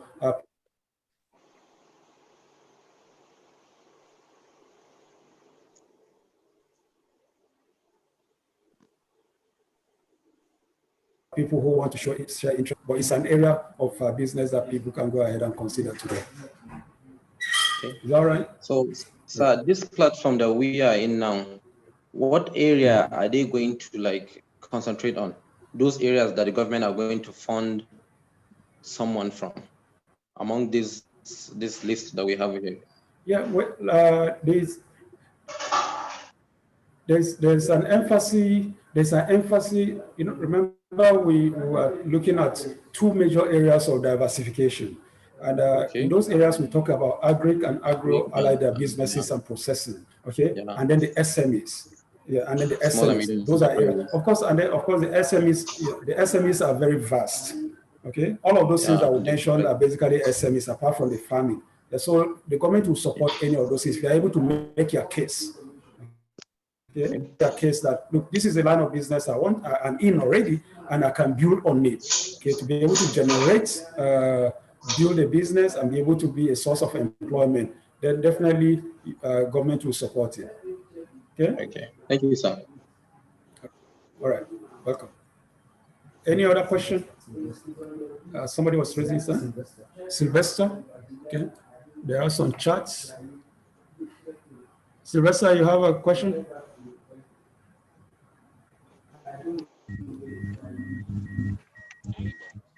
Go on. Yeah, Sylvester, go ahead. How do I've forgotten how I did. Go ahead, we're hearing you. Hello, can you hear me? Hello? Hello, can you hear me? Hello? You, sir. Yes. We can hear you, Sylvester. If it's Sylvester, okay. Yeah. Yes, well done for your highly knowledgeable lecture. Please, I want to ask question on the types of entrepreneurship. Please, I want you to emphasize or lay more light on the difference between a builder and an innovator, because you mentioned opportunist, builder, innovator, and I didn't catch the fourth one. So now, how do we differentiate between who is a builder and who is an innovator? I thought it has a similarity. Thank you. Okay. We said the builder is one whose main passion is in building large-scale, scalable businesses or infrastructure. And I gave the example of what happens in places like South Korea, okay, where what you see there are massive infrastructural industries coming up. They start out as SMEs, they start out as small businesses, but today they are so massive. Okay, and I gave the example of Samsung, for example. Most people think that Samsung is only just about the smartphone. No, but Samsung is not just about the smartphone. It's a massive industry, okay, that cuts across all ranges, from household to tech to electronics and all of that. You see Samsung fridges, Samsung TVs, you know, they're into home appliances, okay? Okay, yes. Okay. That's what drives people in a place like South Korea.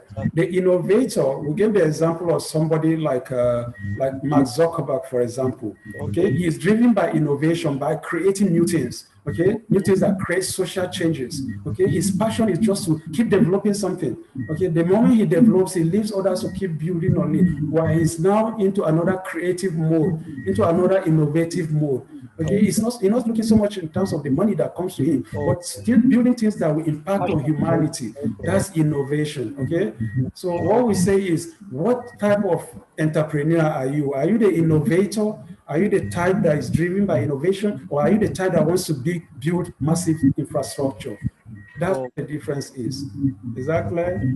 Yeah, it is. Sorry, which one is the fourth one? I know there are there three? Yes, I am. Thank you very much. I appreciate it. No, we talk of the specialists. I am. Okay, specialist. Specialist. Okay. Specialist. Okay. All right. Thank you very much. I appreciate it. All right, so we'll go back to the class and then round up. We'll try to round up now. There are a few more things we'll take, and then we'll go on.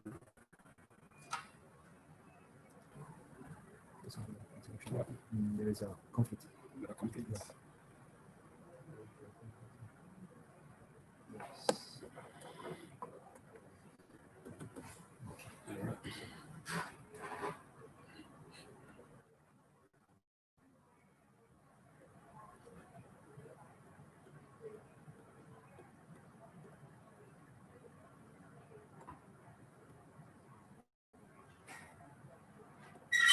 All right, sorry. I'll continue now. Right, so things to consider before going into business. Things to consider before going into business. Remember when we started, I did say that before we go into any business, there are several things that we need to consider. We should not, because Mr. A is into this line of business and we find that he's successful in that line of business, and then we all just jump into that line of business. We don't know the things that he has already done to arrive at the conclusion that, yes, this is a line of business that he can pursue. We don't know whether the same environment that makes his business thrive where he is will also suffice in your own environment. So there are certain things you need to consider before going into business. Okay, by tomorrow we'll be taking a topic on feasibility studies. Okay, where you'll be enlightened on the process of doing a feasibility study to find out whether the business you want to go into will be sustainable, will be viable, will be sustainable, and things like that. Okay, so I'll just look at that peripherally here by laying the foundations. But that is what's happening. But that's what we should basically be doing anytime we want to go into a business. We should first consider a couple of things before going into business. First and foremost, the question you will need to ask is, is there a demand for the business? Is there a demand for the business within that environment, within that community? Okay, many businesses fail because the entrepreneur set up a business that sold products and services that people don't need. Okay, because you haven't done your basic groundwork, you go and start a business, and at the end of the day, you find that people don't need the products, they don't need the services. So it's important that you do your business, your feasibility studies, your market survey to find out whether people actually need that business. If not, don't go into it. If you try it, you'll fail. You'll run into trouble. Some people set up a business that produces a product or service that people want, but they cannot afford. The example I gave for the portable drinking water, for example, if the individual set up that business and decided to create a number of points, tap points, where people can come with their buckets, pay 10 naira and fetch a bucket of water, okay, you find that those services are affordable. But if the same person decides, no, what I'll do is I'll produce sachet water or produce bottled water and sell for 50 naira, 100 naira, people might want the product, all right, but they cannot afford it.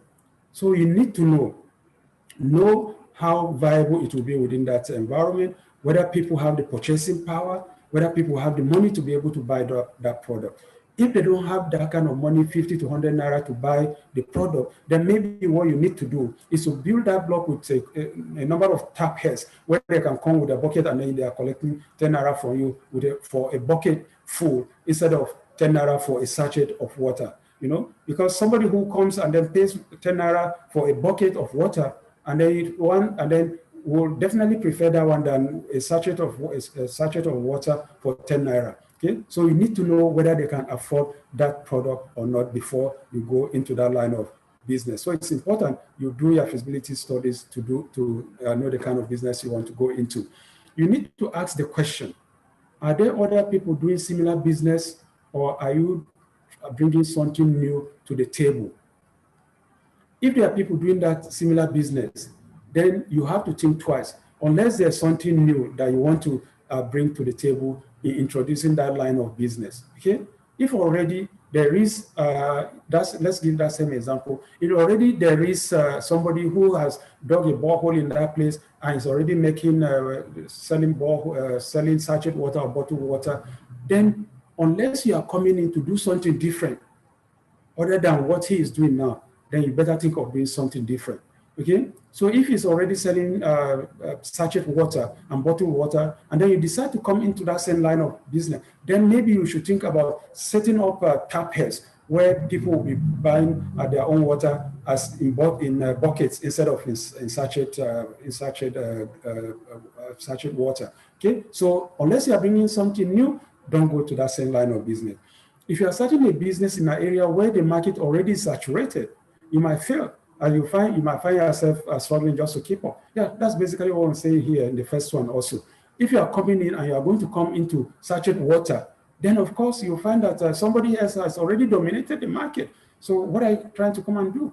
Okay, so you need to think about all of this before coming in. It's important that you do some research to find out the area where the competition is not being properly, is not properly serving the people, and the position and position yourself to fill that gap. So you need to do some basic research work, some feasibility studies to ensure that what is already on ground, okay, is something that is not meeting the people's needs. And when you are coming in, you are going to come in to provide an alternative to fill the gap that has not been filled by those who are already in that line of business. Okay, so as an entrepreneur, you will have to work hard to differentiate your product and bring something different to the market that no one has ever seen.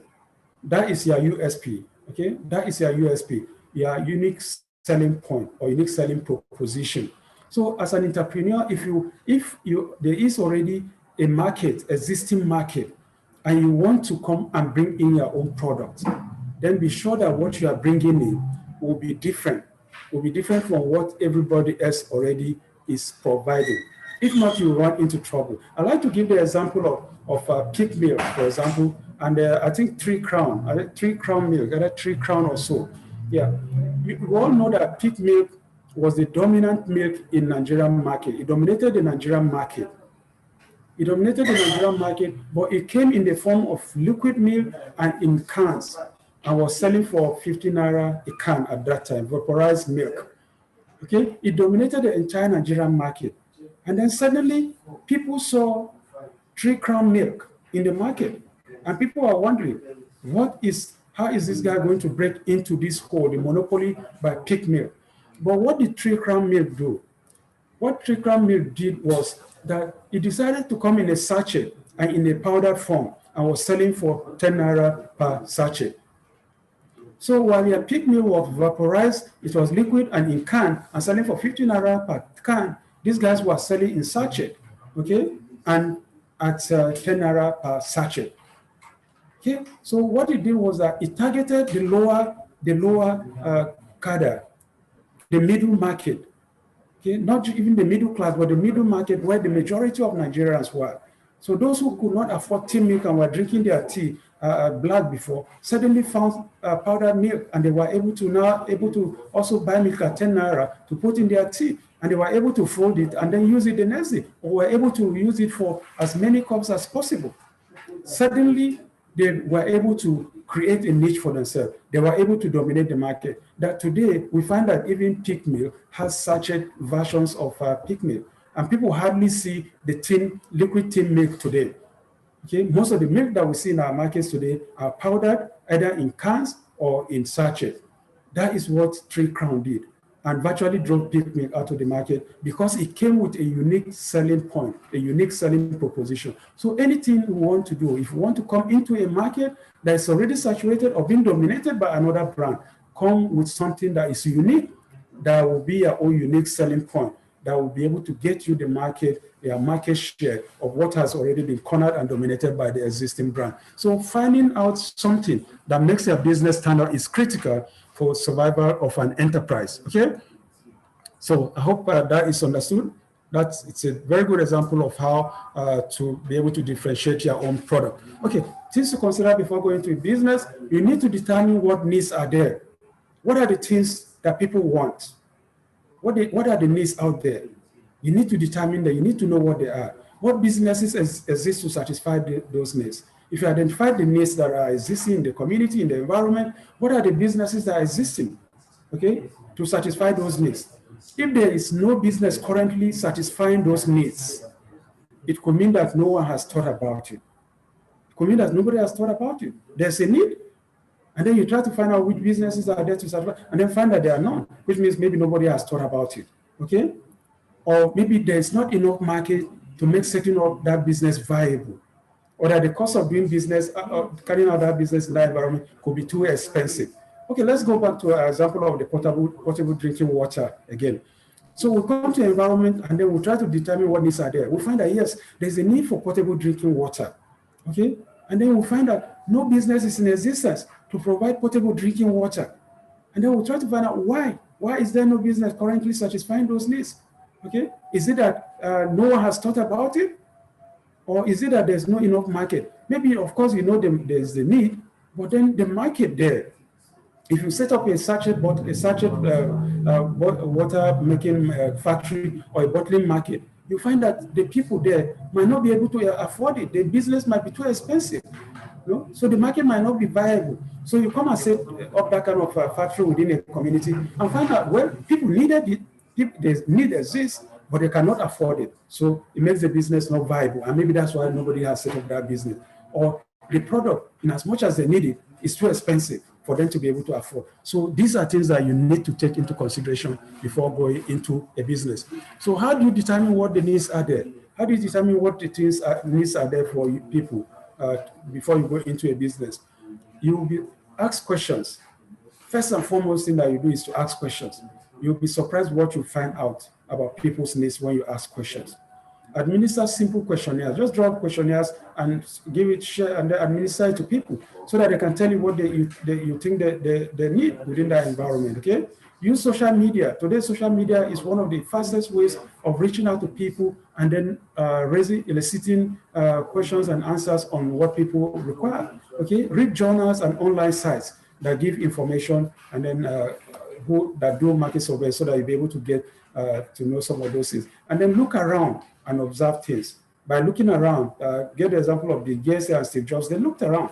They found what people needed and then decided that, look, we can key in on it, cash in on this because people really need these things and then it's not existent now, okay?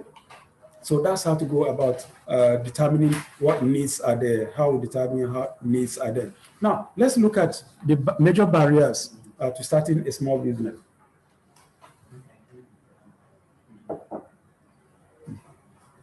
So major barriers to starting a small business.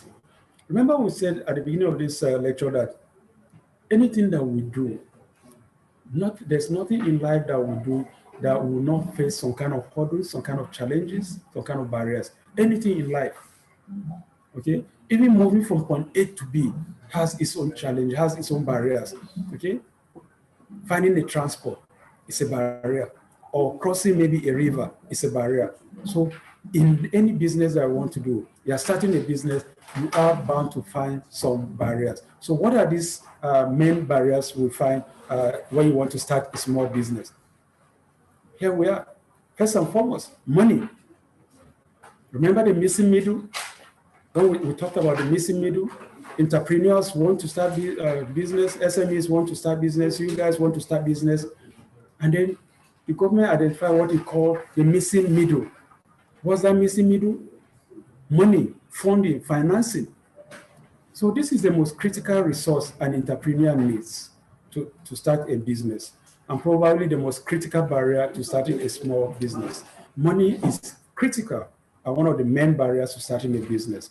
Exactly how much do you need to start, and where are you going to get it from? Okay, you could determine that, yes, this is the amount that I need, but where are you going to get it from? That is a major barrier. And that's why all of us are in this program today, because we identify that we want to start a business. We know how much exactly that we need, even if what we want, we may not be able to get it exactly from this program, from this scheme, but at least it's a starting point. So where are we going to get it from? Is it from the bank? If we go to the bank, remember we said getting a loan from a bank is about 26%. Can we afford it? 26% interest on a loan. That is like mortgaging yourself or enslaving yourself to the person you are collecting the loan for. What are you going to sell? What kind of business are you going to do that you'll be able to pay an interest rate of 26% and still break even? So it's always a problem, okay? Lack of knowledge. Many businesses fail, not for lack of capital, but because the entrepreneur had little knowledge of the business. So that's another angle to it. You might have the money, but then you have little knowledge about the business. Okay, you might know everything. You might have the money to start your borehole business, for example, or start your bakery, okay, or start your fashion industry. but you might lack knowledge about that line of business, how the production side, the marketing bit of it, and all of those things. So knowledge is critical. You might be involved in farming business, and then but you don't realize that there are peak period and then there are low seasons to that line of business. So you go into farming and then you go and start producing tomato out of season. Okay, cultivating it within out of season becomes a problem. Okay, or you produce it within season, and then of course marketing it becomes a problem because there is so much surplus, and then you find that because of the surplus in the market, then you don't have a storage facility, and then the products become damaged and destroyed.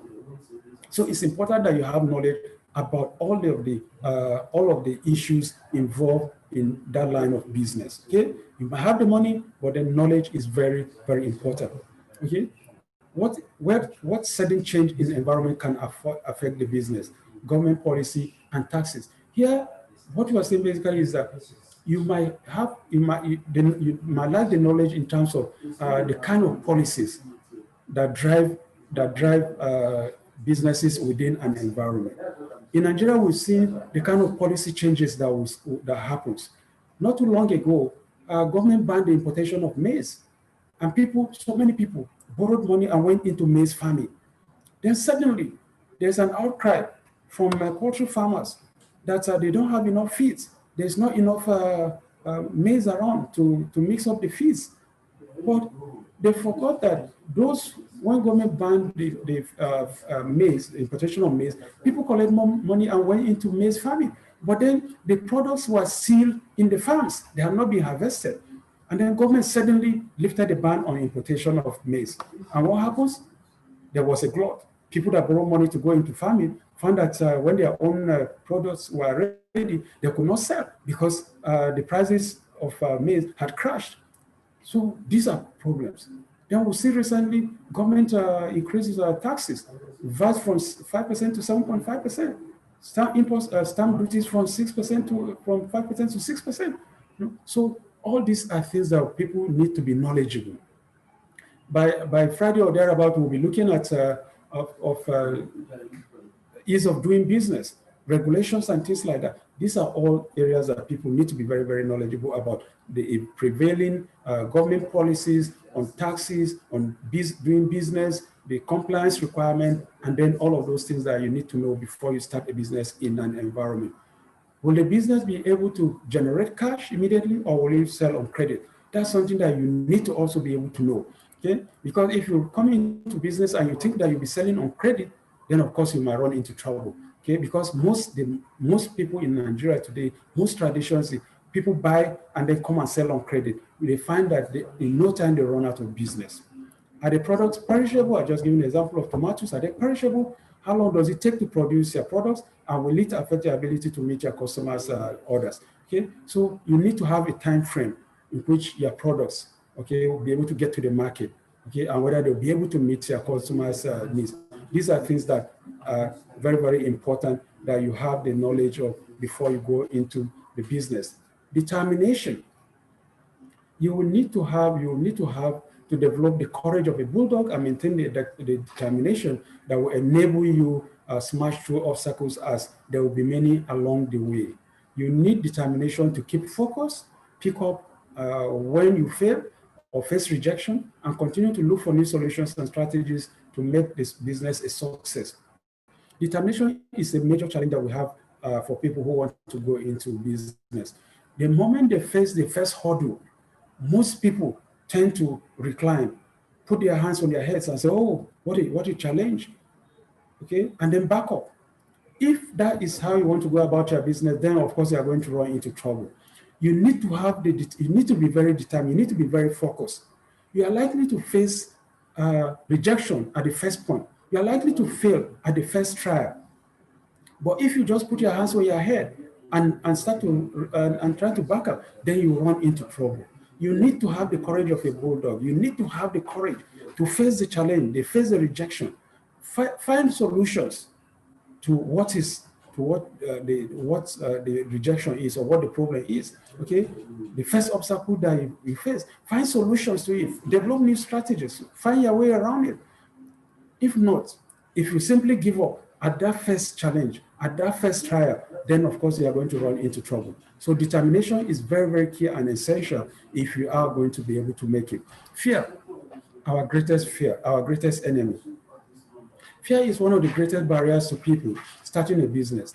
What if I fail, they ask? What if I make a fool of myself? What if I'm rejected? And what will people say? That is a common refrain, okay? In Nigeria, I keep saying that fact, not only in Nigeria, but in Africa, we have not been able to overcome fear. The African has not been able to overcome fear. We fear virtually everything. We fear the dark. We fear trying anything. We fear taking risk, okay? We fear to fail. You know, there are people who laugh at me if I fail. I'll make a fool of myself, I'll be rejected. These are things that continue to hold people back, okay? So you need to overcome that, okay? The Western world have overcome fear. That's why they have been able to say, that's why they've been able to send people to the moon. That's why they're able to send people to the International Space Center. And that's why we find people living in the orbit for years, okay? Living in the Space Center in the orbit for years. Okay, but the African cannot. The African has not been able to do that. We fear everything. We are very superstitious. Zuma Rock here in Suleja, the African has not been able to climb it. But a few years ago, some people came from the US or UK and climbed it within a matter of hours. There's a hotel built beside Zuma Rock today that's supposed to be a source of tourist attraction for people who might want to come and spend and stay in that place as tourists and climb that hill. But today, that hotel is in shambles, it's in wrecks because of all manners of superstition. Okay, a fully built hotel that was fully furnished and all of that today is occupied by rodents and then reptiles and all manners of things because of fear. So we have not been able to overcome fear as Africans, as Nigerians. And until we're able to overcome fear, we'll not be able to make much of an inroad. So we need to build that habit of overcoming fear, putting fear behind us. People like Bill Gates were rejected. I told you the story of Bill Gates and IBM. Thomas Edison, who created the electric bulb that we use today, he failed more than 10 times to build that bulb until he continued trying and failing until he was able to build that filament, which he used and succeeded in building the electric bulb today. The same thing with Honda. Honda is a household name today, but when the Honda company started, the Japanese people were laughing at Honda, that there's no way they'll be able to make any inroad or succeed with the Honda. But today, Honda is a household name. I've told the story of the Wright brothers. Okay, they said they failed and they were rejected, but they kept trying until they succeeded. And today, we are beneficiaries of the aeroplane today. So you are likely to face those challenges. So we need to overcome the fear of failure, of rejection, of what people will say. Whatever they say is none of your business. Your own is you are trying. You are going to continue trying. Another major obstacle is lack of support. Many small businesses lack support in the critical areas of need. This includes funding. Few financiers are willing to support small business startups. You might have relations, friends who you can see are really wealthy, who are building empires and all of that, but you approach them for little money to start their business, or they'll tell you, sorry, I don't have the money, okay?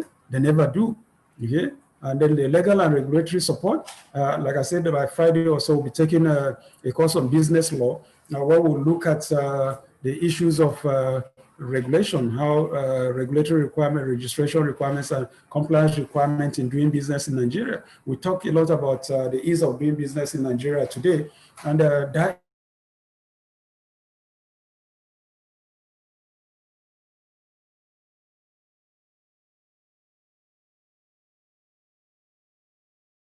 is one of the areas that we're looking. The CAC processes are being reviewed. You don't even need a lawyer, for example, to even register a business now, to be able to check, create business name and check and do your search. You're able to do it from your sitting room, from your office, from your home. You can register a company without necessarily going through a lawyer today. That's all about the ease of doing business, okay? So the legal and regulatory support. This is like a determination. Most most startup entrepreneurs lack the staying power. So the more what you really want and not give up. Okay, you have to be patient because entrepreneurship is not a quick rich strategy.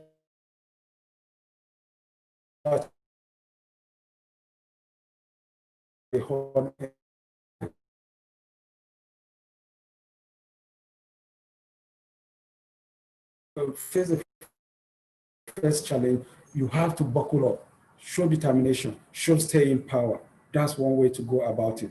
Okay, so now the last portion of this paper, which is sources of funding for small businesses. What are the sources of funding for small businesses?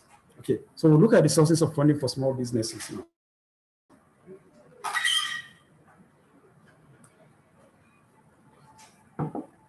Right, so we've listed them. First, equity, loans, grants, cooperative loans, crowdfunding. So these are the sources of funding for small businesses. Okay, let's start with by looking at equity. What's equity? Equity is an investment made in shares of a business. It is made with an understanding that the investor will get a return on their investment, an appreciation on the capital that they have invested. That's what equity is. Equity is about shares, selling shares of a company to be able to build the resource base, the capital base for you to invest in the business and then build it up. Okay, equity is a good source of funding for entrepreneurs, as it is more long-term in nature and gives the entrepreneur. What's making that noise? As it's more long-term in nature and gives the entrepreneur enough time for the business to take root. Okay, so what we're saying basically is that when you put your product in the market, for example, the stock market for people to, as an IPO for people to buy shares, when people buy those shares, it's a good source of funding. Because what it means is that people are ready to invest in that business and are ready to give you a little time, it's long term, a little time for the business to take root, to take full root, so that you'll be able to build and before you become profitable and then start paying out dividends on that business. Okay, so it's a major source of funding for people who want to go into business. Okay, so you have a business idea, you started a business, you float it on the stock exchange, and then people buy shares, and then you find the money now to be able to build and expand that line of business for purposes of developing the business. Equity funding can come from the following: can come from savings, can come from partners, investors, family. All right, savings. Savings, if you want to start an enterprise, you should learn to set aside savings for whatever little resources you have. Savings take a lot of effort, takes a lot of discipline and sacrifice to be able to put money aside for small business. Here, we are looking at savings. Savings, we all know, is a major challenge. Savings, we all know, is a major challenge for most people in Nigeria today. Not many people are able to save. One, because of the salaries that we have for those who are in paid employment, the salaries that we receive. Okay, we find that there are a lot of challenges. You are not able to set aside money to save. Okay, if you are on the minimum wage today, for example, which is 30,000 naira, what are you going to save? What are you going to live on? What are you going to sustain yourself on?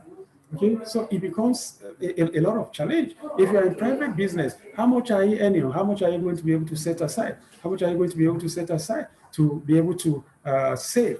Okay, but then we say that it takes a lot of effort and discipline. So even if you're on a minimum wage today, for example, you should be able to discipline yourself to be able to set aside at least 5,000 on a month-to-month basis. Or you join a cooperative society where you force yourself for them to be able to take that 5,000 or 10,000 naira for whatever it is that you earn. And it is that little seed money that you put aside that you can now start your business with. Okay, so we encourage people that no matter how difficult the situation, try as much as possible to learn how to do some saving. Partners are, of course, could be your friends, could be your relations who share the same idea with you, share the same sentiment with you, and are able to come into your line of business, join you in the business, bringing their own saving as equity in the business. Investors are people who put their own resources, their own money into that line of business. Okay, anybody who buys an IPO in the stock market because he likes the line of business is an investor. Then we have those we call angel investors. These are wealthy private individuals who invest in business in exchange for some equity. The angel investors really are very wealthy people who most times actually want to mentor those whose business ideas they see as worthwhile. If you watch, there's a program on DSTV they call the Dragon Den.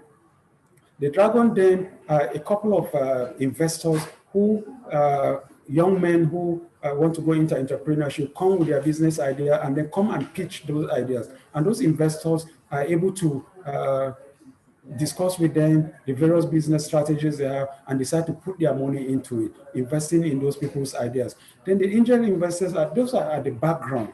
Okay, they are wealthy private individuals who also show interest in the business or ideas of young men, and then they are able to put in money in that business and able to mentor them, guide them, help them, chart their path. Okay, and of course they do not expect immediate, while they do not participate fully in the management of the business, but they are able to guide and help them, and they do not take any returns until such a time that the business has become fully rooted and they are able to now get some earnings from that line of that business. So angel investors, they are in many societies, and I'm sure that we also have them here in Nigeria. Partners have already discussed partners. There could be friends or relations and individuals who see how viable the business idea that you have and are willing to put in their money, enter into an agreement with you, and then of course contribute their money towards building that business, okay, which will be mutually beneficial for all of you. Family and friends. Family and friends are usually the first source of investment for most young startups. Okay, and I'm sure that's right. That's true with almost everybody here on this platform.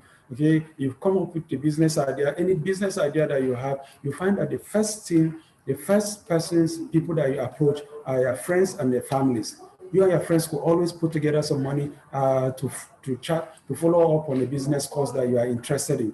Whether it's not moving forward, you bring in your parents, your father and your mommy and daddy, and then tell them, daddy, I have this idea. Please come and put in some money so as encourage me to build on this line of business.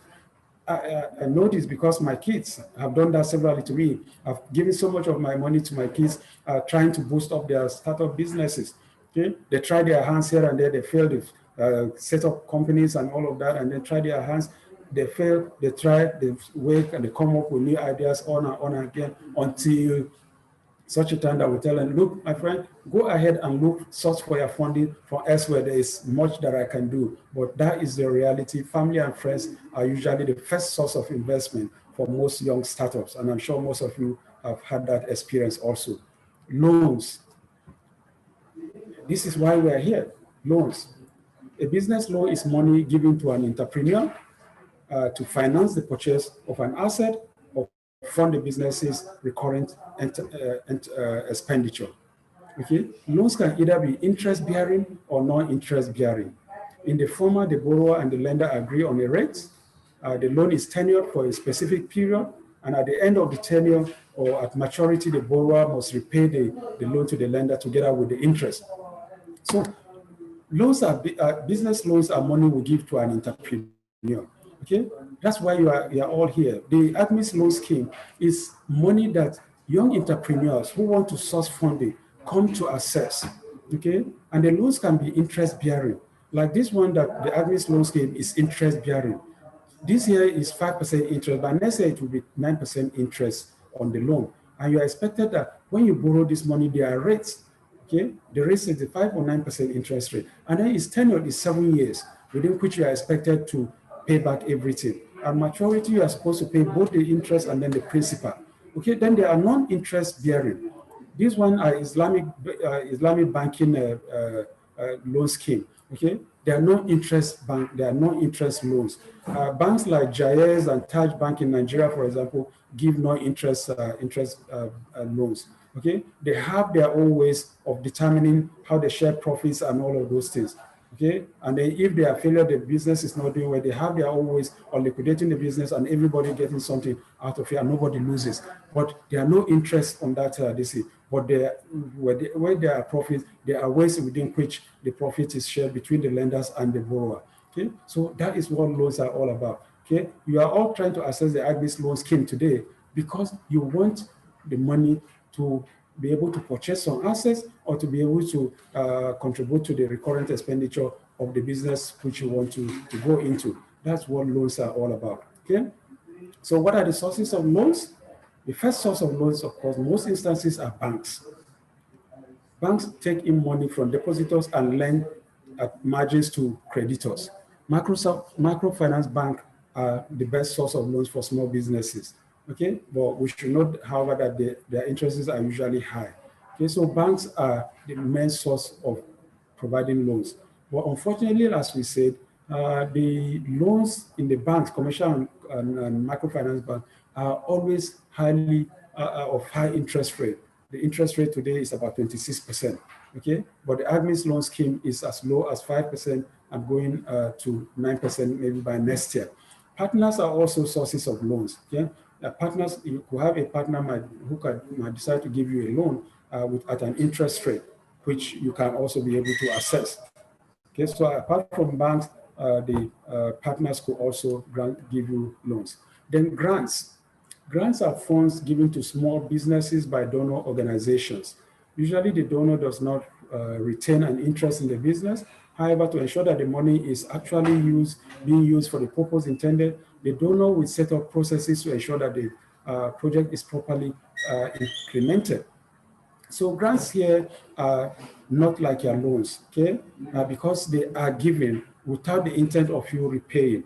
But the donor normally does not participate directly in the business. But what he does, most instances might not even give you raw cash, might decide to give you materials, might decide to give you equipment, might decide to give you some other form of support as in the expertise and the rest of those things, okay?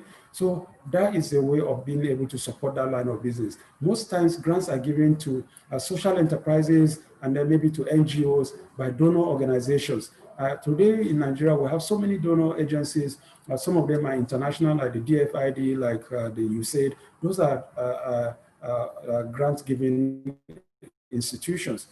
Okay, donor organizations are usually predisposed to giving grants to small businesses that are involved in social enterprises, as I said. And then grants are also given by government organizations, development partners, family trusts, not-for-profit organizations, and then wealthy individuals. We find wealthy individuals who set up foundations with which they give grants to people whose businesses they want to support. Give them to NGO, faith-based organizations who are involved in all manners of services within communities, social enterprises within communities, especially in IDPs today, they provide support for them in the areas of health, the areas of education, the areas of food and things like that, and the clothing and footwear and things like that. So donor agencies provide grants to organizations who are involved in such social enterprises, social services, and small businesses that help people within communities. Okay, so sources of grants in Nigeria, SMEIS is a source of grants in Nigeria. SMEIS is a small and medium enterprises development agency of Nigeria. They are set up to promote the development of small and medium enterprises. They also give grants to private individuals to help them build their businesses. DFID, I've just mentioned DFID, that's the Department of Finance and International Development, a UK-based development donor agency that supports small businesses, support NGOs in Nigeria in various areas of businesses, okay, social enterprises and the like. Shell Life Wire Fund. Shell Life Wire Fund is owned by the Shell Development Company, the international oil company operating in Nigeria, especially in the Niger Delta area. They set up this fund to be able to support small businesses of young men and women in the Niger Delta area, to help them start their own businesses, to pull them away from militancy, pull them away from destructive activities in the riverine areas, and then be able to support them to build their own businesses, to support their community, support themselves and their families, and then bring in their friends to be able to build their own businesses and supporting their communities. Etisalat Business Million Grants, T.Y. Danjuma Foundation, Bank of Industries, MTN Foundation, all of this.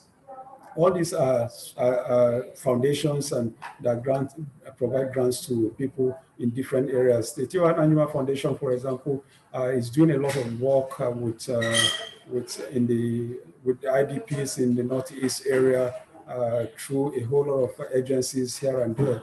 And they are able to provide so much support for people and bringing succor to the many who are victims of the Boko Haram insurgency in the Northeast region. Okay, right. Cooperative loans. Cooperative loans. This is another major source of loans for people in the country today. A cooperative society is an independent group of people who come together to offer mutual support and cooperation to each other. Almost across most organizations, private and public in Nigeria today, we find cooperative societies. Okay, in fact, cooperative societies are so popular. They started from the southwestern Nigeria that one of the major cooperative societies grew up to be a major bank in Nigeria today.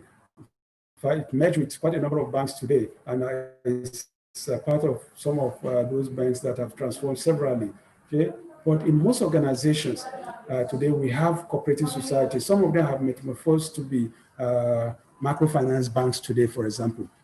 Okay, but these are individuals, these are societies where individuals come together, okay, in cooperative to contribute money, and these funds are either used to fund the activities of the cooperative or given out as loan to fund individual business of interested members. So the cooperative societies use the funds contributed by their members to either buy things which they sell to members of the community. They could buy land and sell to their members. They could buy food items and things and send to their members at subsidized rate, but they could make available funds for individuals who might want to come and borrow to start their own businesses, to maybe buy cars, pay rents, pay school fees. All those are things that individuals who are involved in the cooperative are able to benefit. And then the cooperative society money, of course, is not just limited to only members, but they also loan it to other non-members of the cooperative at a certain interest rate. Okay, so cooperative loans are a major source of loan for individuals who want to start businesses, and many people actually have started businesses using such cooperative funds. Right, crowdfunding. Crowdfunding is a process of raising funds from individuals through the internet. This is of course a new type of funding based on the internet system. The entrepreneur approaches individuals through a recognized platform and makes a pitch about their product or individual businesses. Individuals send money either for a reward or for returns. Here, what happens is that an individual might have a business idea and then post it on the internet through maybe the Instagram or Facebook, and people who are interested in that line of business might buy into it, okay, contributing money to promote the building of that business. Okay, we see so many businesses today that have become major corporations through crowdfunding. Business like the Alliance business, for example, which started from the Philippines, today is a major source of crowdfunding. They have products on the side, and then people buy into those products, and then you introduce people and you have downlines and things like that. And then, of course, as you are bringing more downlines who are also procuring the item, then, of course, their own income increases, and people are able to make so much money from it and set up their own businesses. The same thing with Forever Products also is also built on that same line of crowdfunding business. Okay, so we have such businesses spread across the internet. Okay, and most of the businesses that we have on internet today are along those lines with downlines. They find them in the building, in the construction industry. We find them in hostels. We find them in all manners of things, even vehicles and things like that. And people are able to pitch, bring in their business on platforms, and people buy into it, building downlines from which they are able to benefit and able to save money and start other lines of businesses. So that's basically the concept of crowdfunding. Okay, today there's the Crowd9, which is one of the most popular type of crowdfunding business on the internet today, and so many young men are involved in it. And what they do is they sell products. Some of them are into gaming, into this gaming business, and as the gaming product is being sold, you are able to bring in people, and as the product is being sold, more and more people are buying into it and playing the games. People are earning money from their downlines and from the people that are able to bring it. So that's the concept of crowdfunding, and it's another major source of business today. All right, so we've come to the end of this paper. I want to thank you immensely for sharing your time with us, for being a part of this lecture, for your patience. I know it's a very lengthy paper, but we'll try to cover as much ground as possible so that we'll prepare you for the business ahead. So we'll now take questions, and then we'll try to see we'll provide the AGSMEIS to the entrepreneurship, to things to consider before doing business, to sources of funding, and all of that. If you have any questions, you can go ahead and ask, okay? All right, so thank you very much once again for being a part of our day. And I hope we've been able to make a difference to your learning today. Thank you. So the class is open. You can take questions now.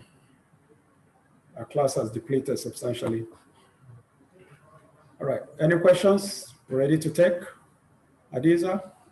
No, actually, I just want to still commend you on your effort to put us through. And it's really, I needed this coming back. It's been difficult, being in the business, and, you quit, you go back and forth, and I rarely have classes like this. I've never had in a long time.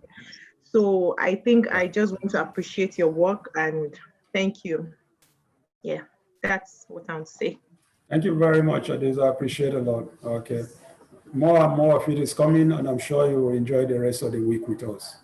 Thank you. Look forward to being with you again. Thank you. All right. Thank you. Thank you. I appreciate it. All right. All right. Bye. Any other question? All right. Bye now. Thanks. Yeah. Any other question? Hot Infinix.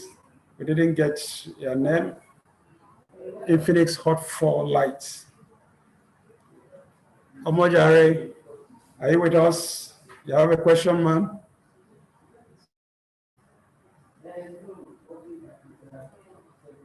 Omojare. All right, Ademola Sanjo has popped up. Right, Ademola? Yeah, hello. The light is reflecting behind you. Okay, go ahead. Although I don't have any questions, it's just to commend you for your work. I really appreciate and enjoy the program. More grace to your elbow. Thank you very much. Thank you. All right. Thanks for being a part of it. Thank you. Thank you. Appreciate it. All right. Hello. Yes, I can hear you, madam. Good afternoon. Good afternoon. Thank you for having us. We really enjoy your class. Thanks. I just want to have the duration for the class. Is it usually this like 4 hours, or it's just that today is this long? I just want to know so that I know how to do myself. Okay, is it up to 4 hours now? Yes, yeah, it is. I think we started around 10:30. Wow. Are you tired of us? No. I just want to know so that I know how to having us in your room? Not at all. I just want to know so that I will schedule myself and put 1 or 2 things together. Oh, okay, no, this one is a little bit lengthy because we are laying the ground for the rest of the lectures that are coming. Subsequent ones will not be this long. Oh, okay, thank you very much. Thanks. Okay. Thank you very much. All right, thanks. I appreciate it. All right, appreciate it. Thank you. Yeah. All right, bye. Infinix Hot 4L. Infinix.